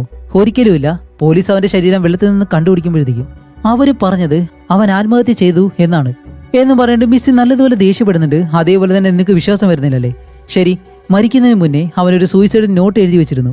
അത് നിനക്ക് കാണിച്ചു തരാമെന്ന് പറഞ്ഞ് ആ പേപ്പർ എടുത്തുകൊണ്ട് വന്നിട്ട് ഇങ്ങനെ കാണിക്കുമ്പോഴത്തേക്കാണ് ഇത് കണ്ട് നമ്മുടെ ജോലിക്ക് മറ്റൊരു ടെസ്റ്റ്. എന്താണെന്ന് വെച്ചാൽ ഈ ഒരു പേപ്പറിലുള്ള ഹാൻഡ് റൈറ്റിങ്ങും ഇവർക്ക് വന്ന ആ ഒരു ലെറ്റർ ഉണ്ടല്ലോ അതിൽ ഹാൻഡ് റൈറ്റിങ്ങും ഒരേപോലെ തന്നെ ഇരിക്കുന്നു. അപ്പോഴേക്കാണ് നമ്മുടെ ജോലി പറയുന്നത്, ഇല്ലില്ല, ഇതൊരിക്കലും സൂയിസൈഡ് നോട്ടല്ല, ഇത് നിന്നെ കൊല്ലാൻ പോകുന്നു എന്നുള്ളൊരു മുന്നറിയിപ്പാണ് എന്നിങ്ങനെ പറയുമ്പോഴത്തേക്കും മിസ്സി പറയും, അല്ല നീ എന്തൊക്കെയാ പറയുന്നേ, മര്യാദയ്ക്ക് എൻ്റെ വീട്ടിൽ നിന്ന് പോയിക്കോ, ഇനി ഒരു നിമിഷം പോലും ഇവിടെ നിൽക്കരുതെന്ന് പറഞ്ഞിട്ട് ദേഷ്യപ്പെടുമ്പോഴത്തേക്കും ജോലി എന്തായാലും അവിടെ നിൽക്കത്തില്ല, അവിടെ നിന്ന് പോവാണ്. അതേസമയം ഇവിടെ ആ ഒരു പരേഡിൽ കാണിക്കുമ്പോൾ ഹെലൻ ഉണ്ടല്ലോ, അവളായിരുന്നു കഴിഞ്ഞ വർഷം ആ ഒരു മത്സരത്തിൽ പങ്കെടുത്ത് ജയിച്ചത്. അതുകൊണ്ട് ഈ വർഷവും ആ പരേഡിൽ അവളെ തന്നെയാണ് കൊണ്ടുപോകുന്നത് ഒരു ക്യൂനായിട്ട്. അപ്പോൾ ബാരിയും അവൾ കൊണ്ടുപോകുന്ന ആ ഒരു വണ്ടിയുടെ മുന്നിലായിട്ട് തന്നെ ഇരിപ്പുണ്ട്. അങ്ങനെ രണ്ടുപേരും പേടിച്ചിരിക്കുകയാണല്ലോ. അങ്ങനെ പോയിക്കൊണ്ടിരിക്കുമ്പോഴത്തേക്കാണ് കുറെ ദൂരെയായിട്ട് ഇതേപോലെ കോട്ടും തൊപ്പിയെല്ലാം ഇട്ടിട്ട് ഒരുത്തൻ നിൽക്കുന്നു. ഇത് കാണുമ്പോൾ ഹെലൻ പെട്ടെന്ന് ബാരി വിളിച്ചിട്ട്, ബാരി ദേ കണ്ടോ, അവനാണ് എന്നെ കൊല്ലാൻ വന്നത്, അതേപോലെ തന്നെ ഉണ്ടെന്ന് പറയുന്നതും ഇത് കണ്ട ബാരി, അവനും അറിയാലോ അവനെ കൊല്ലാൻ വന്നത് ആരാണെന്ന്. അതുകൊണ്ട് തന്നെ ബാരി ഇപ്പോൾ അയാളുടെ പിറകെ പോവാണ്. അങ്ങനെ അയാൾ അവിടെ നിന്ന് കടൽത്തീരത്തിനടുത്തേക്ക് നടന്നിങ്ങനെ പോകുന്നതും ബാരി പുറകെ ചെന്ന് അയാളെ ഇടിച്ച് താഴേക്കിട്ട് അയാളുടെ തൊപ്പിയെല്ലാം മാറ്റി അയാൾ ഇടിക്കാനായിട്ട് ചെല്ലുമ്പോഴത്തേക്കും അത് വയസ്സായിട്ടുള്ള ഒരാളായിരുന്നു. അപ്പോഴാണ് അവന് മനസ്സിലായത് തെറ്റായിട്ടുള്ള ഒരാളെയാണ് അവൻ പിടിച്ചതെന്ന്. അതേസമയം ഹെലൻ നോക്കുമ്പോഴത്തേക്കും ഒരു ബിൽഡിങ്ങിന് മുകളിലായിട്ട് ഒരു കൊക്കിയുണ്ടല്ലോ, അതും വെച്ചിട്ട് ആ യഥാർത്ഥ കൊലയാളി അവളെ നോക്കി ഇങ്ങനെ നിൽക്കാണ്. ഇത് കണ്ട് ഹെലൻ നല്ലതുപോലെ പേടിക്കുന്നുണ്ട്. ഇപ്പൊ ആ ഒരു പരേഡെല്ലാം കഴിഞ്ഞിട്ട് അടുത്ത വർഷത്തിലേക്കുള്ള ആ ഒരു കോമ്പറ്റീഷൻ ഉണ്ടല്ലോ അതിങ്ങനെ നടക്കുകയാണ്. അങ്ങനെ മത്സരത്തിൽ പങ്കെടുത്ത എല്ലാവരും സ്റ്റേജിൽ ഇങ്ങനെ നിൽക്കുമ്പോഴത്തേക്കും നമ്മുടെ ഹെലനാണല്ലോ കഴിഞ്ഞ വർഷം ജയിച്ചത്. അതുകൊണ്ട് തന്നെ ആ ഒരു ക്രൗൺ അത് കൈമാറേണ്ടത് അവളാണ്. അതുകൊണ്ട് അവൾ സ്റ്റേജിലേക്ക് വരുമ്പോഴത്തേക്കും ഇതെല്ലാം കണ്ട ബാരി ഈ സ്റ്റേജിന് മുന്നിലായിട്ട് തന്നെ കുറച്ച് മുകളിലിങ്ങനെ നിൽപ്പുണ്ട്. അപ്പൊ ഇതെല്ലാം നമ്മുടെ ഹെലനും കാണുന്നുണ്ട്. കാണിക്കുമ്പോഴത്തേക്കാണ് ബാരിയുടെ പിറകെ ആ ഒരു കൊലയാളി വന്നിട്ട് അവനെ കൊലയായിട്ട് നിൽക്കുന്നു. ഇത് കണ്ട ഹെലനാണെങ്കിലോ പെട്ടെന്ന് അലറി പിടിച്ച്, ബാരി നിന്റെ പിറകിലുണ്ടാവും കൊലയാളി എന്നിങ്ങനെ വിളിച്ച് പറയുന്നതും അതിനു മുന്നേ തന്നെ ബാരിയെ ആ കൊലയാളി പിടിച്ച് അകത്തേക്ക് കൊണ്ടുപോയിട്ട് അവൻ അവിടെ വെച്ച് കൊല്ലുകയാണ്. അപ്പൊ ഇത് കണ്ട് ഹെലൻ സ്റ്റേജിലുള്ള എല്ലാവരോടും വിളിച്ചു പറയുന്നുണ്ട്. അതേപോലെ തന്നെ ചാടി ഇറങ്ങി അവിടെയുള്ള പോലീസുകാരോട് പറയുമ്പോഴത്തേക്കും ഇവരാരും അത് വിശ്വസിക്കുന്നില്ല. ഇവർ നോക്കുമ്പോൾ അവിടെ ആരെയും കാണുന്നില്ല. അങ്ങനെ അവസാനം അവൾ പോലീസുകാരെയും കൊണ്ട് നേരെ മുകളിലേക്ക് വന്ന് നോക്കുമ്പോഴത്തേക്കും അവിടെ ബാരിയുടെ ശരീരം കാണാനില്ല. അപ്പൊ അവർ വിചാരിക്കും ഇവൾക്ക് എന്തോ ഭ്രാന്തായിട്ട് ഇങ്ങനെയൊക്കെ പറയാണെന്ന് വിചാരിച്ചിട്ട് അവരവിടെ നിന്ന് പോകാനായിട്ട് വരുമ്പോഴത്തേക്കാണ് അവിടെ ബാരിയുടെ രക്തം ഉണ്ടല്ലോ അത് മാത്രം ഇങ്ങനെ തുള്ളി തുള്ളിയായിട്ട് വീഴുന്നുണ്ട്. അത് നമ്മുടെ ഹെലൻ മാത്രമാണ് കാണുന്നത്. പക്ഷെ അവന്റെ ശരീരം ഇപ്പോഴും അവിടെ കാണുന്നില്ല. അത് എങ്ങനെയാണെന്ന് അവൾക്ക് മനസ്സിലാവുന്നില്ല. അങ്ങനെ എല്ലാവരും അത് കഴിഞ്ഞ് പോകുമ്പോഴത്തേക്കും അവൾ അവിടെ തന്നെ ഇരിക്കും. അപ്പോഴേക്കാണ് ആ ഒരു പോലീസുകാരൻ പറയുന്നത്, ശരി, നിങ്ങൾ പറഞ്ഞതുപോലെ എന്തായാലും ഇവിടെ ഒന്നും നടന്നിട്ടില്ല, നിനക്കിനി പേടിയാണെന്നുണ്ടെങ്കിൽ നിന്നെ വീട്ടിലേക്ക് ഞാൻ കൊണ്ടാക്കാം. പിന്നെ ബാരി എന്ന് പറഞ്ഞ അവന്റെ അച്ഛനും അമ്മയും പരാതി പറയുന്നത് വരെ ഞങ്ങൾക്ക് ഇതിലൊന്നും ചെയ്യാൻ കഴിയത്തില്ല എന്ന് പറഞ്ഞിട്ട് ഹെലനെയും കൊണ്ട് അയാൾ കാറിൽ ഇങ്ങനെ പോവാണ്. അങ്ങനെ പോയിക്കൊണ്ടിരിക്കുമ്പോഴത്തേക്കാണ് റോഡിന് നടുവിലായിട്ട് ഒരു കാറ് എന്തോ കേടായതുപോലെ ഇങ്ങനെ നിൽക്കുന്നു. അവിടെ ഒരാൾ നിൽപ്പുണ്ട്. അപ്പൊ ആ പോലീസുകാരൻ കാർ അവിടെ നിർത്തിയിട്ട്, ശരി, ഞാൻ അയാളോട് പോയി എന്തെങ്കിലും സഹായം വേണമെന്ന് ചോദിച്ചിട്ട് വരാമെന്നും പറഞ്ഞ് പോലീസുകാരൻ കാറിൽ നിന്നിറങ്ങി അയാളുടെ അടുത്തേക്ക് നടന്നു ചെല്ലുന്നതും അയാൾ തിരിയുമ്പോഴത്തേക്കാണ് നമ്മുടെ ഹെലന് മനസ്സിലാവുന്നത് അതാ ഒരു കൊലയാളിയാണെന്ന്. ഈ കാര്യം പോലീസുകാരനോട് വിളിച്ചു പറയുമ്പോഴത്തേക്കും ഈ പോലീസുകാരൻ ആ ശബ്ദം കേട്ട് തിരിഞ്ഞു നോക്കി. അങ്ങനെ ഇയാളുടെ അടുത്തേക്ക് തിരിയുന്നതും അതേ കൊക്കി വെച്ച് തന്നെ ആ ഒരു പോലീസുകാരന്റെ വയറിലേക്ക് കുത്തിയിറക്കി പോലീസുകാരനെ അവിടെ വെച്ച് തന്നെ കൊല്ലുന്നു. അങ്ങനെ ഇത് കൂടി കാണുന്നത് നമ്മുടെ ഹെലൻ ഇപ്പോൾ കാറിൽ നിന്ന് ഇറങ്ങിയേ മതിയാവും. പക്ഷെ ഡോർ തുറക്കാൻ കഴിയുന്നില്ല. എന്ത് ചെയ്യാൻ ആലോചിച്ച് നിൽക്കുമ്പോഴത്തേക്ക് ആ ഒരു കൊലയാളി അവളുടെ അടുത്തേക്ക് നടന്നു വരുന്നു. അവസാനം വേറെ വഴിയില്ലാതെ ആ കാറിന്റെ ഗ്ലാസ് ഇടിച്ച് തകർത്തിട്ട് ആ ഒരു ഡോർ വഴി അവളെ എങ്ങനെയെങ്കിലും കാറിൽ നിന്ന് താഴേക്ക് ചാടിയിട്ട് അവിടെ നിന്ന് ഓടാണ്. ഇപ്പോൾ ഓടി ഓടി അവളുടെ സഹോദരിക്ക് ഒരു ഷോപ്പ് ഉണ്ടെന്ന് പറഞ്ഞല്ലോ, അവിടേക്ക് ചെല്ലും. കാരണം ഈ ഒരു ഷോപ്പ് അടുത്തായിരുന്നു. അങ്ങനെ ഓടി ആ ഷോപ്പിനടുത്തേക്ക് ചെന്നിട്ട് അവളുടെ സഹോദരി അകത്തുണ്ട്. വെളിയിലത്തെ ഡോറിൽ തട്ടിയിട്ട് പെട്ടെന്ന് തുറക്കുക, എന്നെ ഒരാൾ കൊല്ലാൻ വരുന്നെന്ന് പറയുമ്പോൾ ആ സഹോദരി പതിയെ സമാധാനത്തിൽ വന്ന് ഡോറെല്ലാം തുറക്കാണ്. അങ്ങനെ ഹെലൻ അകത്തേക്ക് വന്ന്, നിന്നോട് പെട്ടെന്ന് വരാനല്ലേ പറഞ്ഞത്, ഒരാൾ എന്നെ കൊല്ലാൻ വരുന്നുണ്ട്. ഓക്കെ, എന്തായാലും മുൻവശത്ത് ഡോർ അടച്ചോ, പുറകിലത്തെ ഡോർ അടച്ചോ, അടച്ചില്ല എന്നുണ്ടെങ്കിൽ നേരെ ചെന്നിട്ട് അതും അടയ്ക്കാൻ പറഞ്ഞ് ഹെലൻ ഇപ്പോൾ നേരെ മുകളിലേക്ക് ഓടി പോവാണ് പോലീസിനെ വിളിക്കാൻ വേണ്ടി. അങ്ങനെ ഹെലൻ മുകളിലേക്ക് ചെന്നിട്ട് പോലീസിനെ വിളിച്ചുകൊണ്ട് നിൽക്കുന്ന ആ സമയം അവളുടെ സഹോദരി ഈ ഡോർ അടയ്ക്കാൻ വേണ്ടി ഉള്ളിലേക്ക് വന്നല്ലോ. അവിടെ വന്ന് നോക്കുമ്പോഴത്തേക്കും ആൾറെഡി ആ ഒരു കൊലയാളി അകത്ത് കയറിയിരുന്നു. അവൾ ആ ഡോർ അടച്ചുകൊണ്ട് നിൽക്കുന്നത് അവളുടെ പിറകെ തന്നെ ആ ഒരു കൊക്കിയും വെച്ചുകൊണ്ട് പുറകിലൂടെ വന്ന് അവളുടെ മുതുകിലേക്ക് വെട്ടി അവളെ അവിടെ വെച്ച് കൊല്ലുകയാണ്. കൊല്ലുന്ന സമയത്ത് അവൾ അലറി വിളിക്കുന്ന ആ ശബ്ദം നമ്മുടെ ഹെലന് കേൾക്കുന്നുണ്ട്. അതിലൂടെ തന്നെ അവൾക്ക് മനസ്സിലായി കൊലയാളി എന്തായാലും അകത്തേക്ക് വന്നു എന്ന്. അതുകൊണ്ട് തന്നെ ഹെലൻ പതിയെ താഴേക്ക് ഇറങ്ങി പോകാൻ വേണ്ടി അവൾ പതിയെ താഴേക്ക് ഇറങ്ങി വരുന്നതും ഇപ്പൊ ആ കൊലയാളി അവിടെ ഉള്ളതുപോലെ തന്നെ ഒന്നും അറിയാൻ കഴിയുന്നില്ല. അവൾ നടന്നു പോകുമ്പോൾ ഈ ഷോപ്പിനകത്ത് ഒരുപാട് പാവകളൊക്കെ വെച്ചിട്ടുണ്ട്. അതെല്ലാം കവറിട്ട് ഇങ്ങനെ മൂടിയേക്കാണ്. അങ്ങനെ അതുവഴി നടന്നു പോകുമ്പോഴത്തേക്കും അതിലൊരെണ്ണത്തിൽ ആ കൊലയാളി ഒളിച്ചു നിൽക്കുന്നുണ്ടായിരുന്നു. പെട്ടെന്ന് ഇവളെ കാണുന്നത് ചാടി അങ്ങ് പിടിച്ച് ഇവളെ കൊണ്ട് നേരെ താഴേക്ക് വന്ന് വീഴുന്നതും നമ്മുടെ ഹെലൻ അവനെ തള്ളിക്കളഞ്ഞിട്ട് അവിടെ നിന്ന് ഓടി ഡോറിനടുത്തേക്ക് വന്ന് ഡോർ തുറക്കാൻ ശ്രമിക്കുമ്പോൾ അവളെ കൊണ്ടത് കഴിയുന്നില്ല. അതുകൊണ്ട് തന്നെ അവൾ അവിടെ നിന്ന് മറ്റൊരു വശത്തേക്ക് നോക്കുമ്പോഴത്തേക്കും ഇതിന് മുകളിലേക്ക് പോകാനായിട്ട് ചെറിയൊരു ലിഫ്റ്റ് പോലൊരു കാര്യമുണ്ട്. അതിലൊരു കയറിൽ പിടിച്ച് വലിച്ചാൽ പതിയെ പതിയെ മാത്രമേ മുകളിലേക്ക് പോകത്തുള്ളൂ. അങ്ങനെ അതിൽ പിടിച്ചിട്ട് ആ കൊലയാളി വരുന്നതിന് മുന്നേ തന്നെ അവൾ മുകളിലേക്ക് ഇങ്ങനെ പോവാണ്. അങ്ങനെ കൊലയാളി താഴേക്ക് വരുമ്പോഴത്തേക്കും അവൾ പിടിച്ച് നേരെ മുകളിലേക്ക് ചെല്ലുന്നു. അപ്പോൾ ഇത് പതിയെ പതിയാണല്ലോ മുകളിലേക്ക് കയറുന്നത്. അങ്ങനെ ഒരു വിധത്തിൽ അവൾ മുകളിലേക്ക് എത്തുമ്പോഴത്തേക്കും ആ കൊലയാളി നടന്നു തന്നെ മുകളിലേക്ക് കയറി. എന്നിട്ട് അവളുടെ അടുത്തേക്ക് നടന്നു വരുമ്പോൾ ഹെലനിപ്പോൾ രക്ഷപ്പെടാനായിട്ട് വേറെ വഴിയില്ല. ഒരേ ഒരു ജനാല മാത്രമേ അവിടെ കാണുന്നുള്ളൂ. വേറെ ഒന്നുമില്ല. എൻ്റെ ശിവനേന്ന് വിളിച്ചൊരു ഒറ്റച്ചാട്ടം ജനാലയം തകർത്ത് നേരെ താഴേക്ക് വന്ന് വീഴും. എന്നിട്ട് അവിടെ വീണ് എഴുന്നേറ്റ് ഒരു വിധത്തിൽ അവിടെ നിന്ന് ഓടി. അങ്ങനെ പോകുമ്പോഴത്തേക്കാണ് ഈ ഫയർ വർക്കുകളുണ്ടല്ലോ അത് നടക്കുന്നുണ്ട്. കാരണം കഴിഞ്ഞ വർഷത്തെ പോലെ ആ ഒരു ദിവസമായതുകൊണ്ട് തന്നെ രാത്രിയിൽ ആ ഒരു ആഘോഷമുണ്ട്. അങ്ങനെ ഒരു തെരുവ് വഴിയെ കുറേ ദൂരം ഓടി അവസാനം ഇവരുടെ ആഘോഷമെല്ലാം നടന്നു പോകുന്ന ആ ഒരു കാര്യം കണ്ടിട്ട് അവൾ ഓടി അവിടേക്ക് ചെല്ലുമ്പോഴത്തേക്കും എന്തോ ഒരു ശബ്ദം പുറകിൽ നിന്ന് കേൾക്കുന്നു.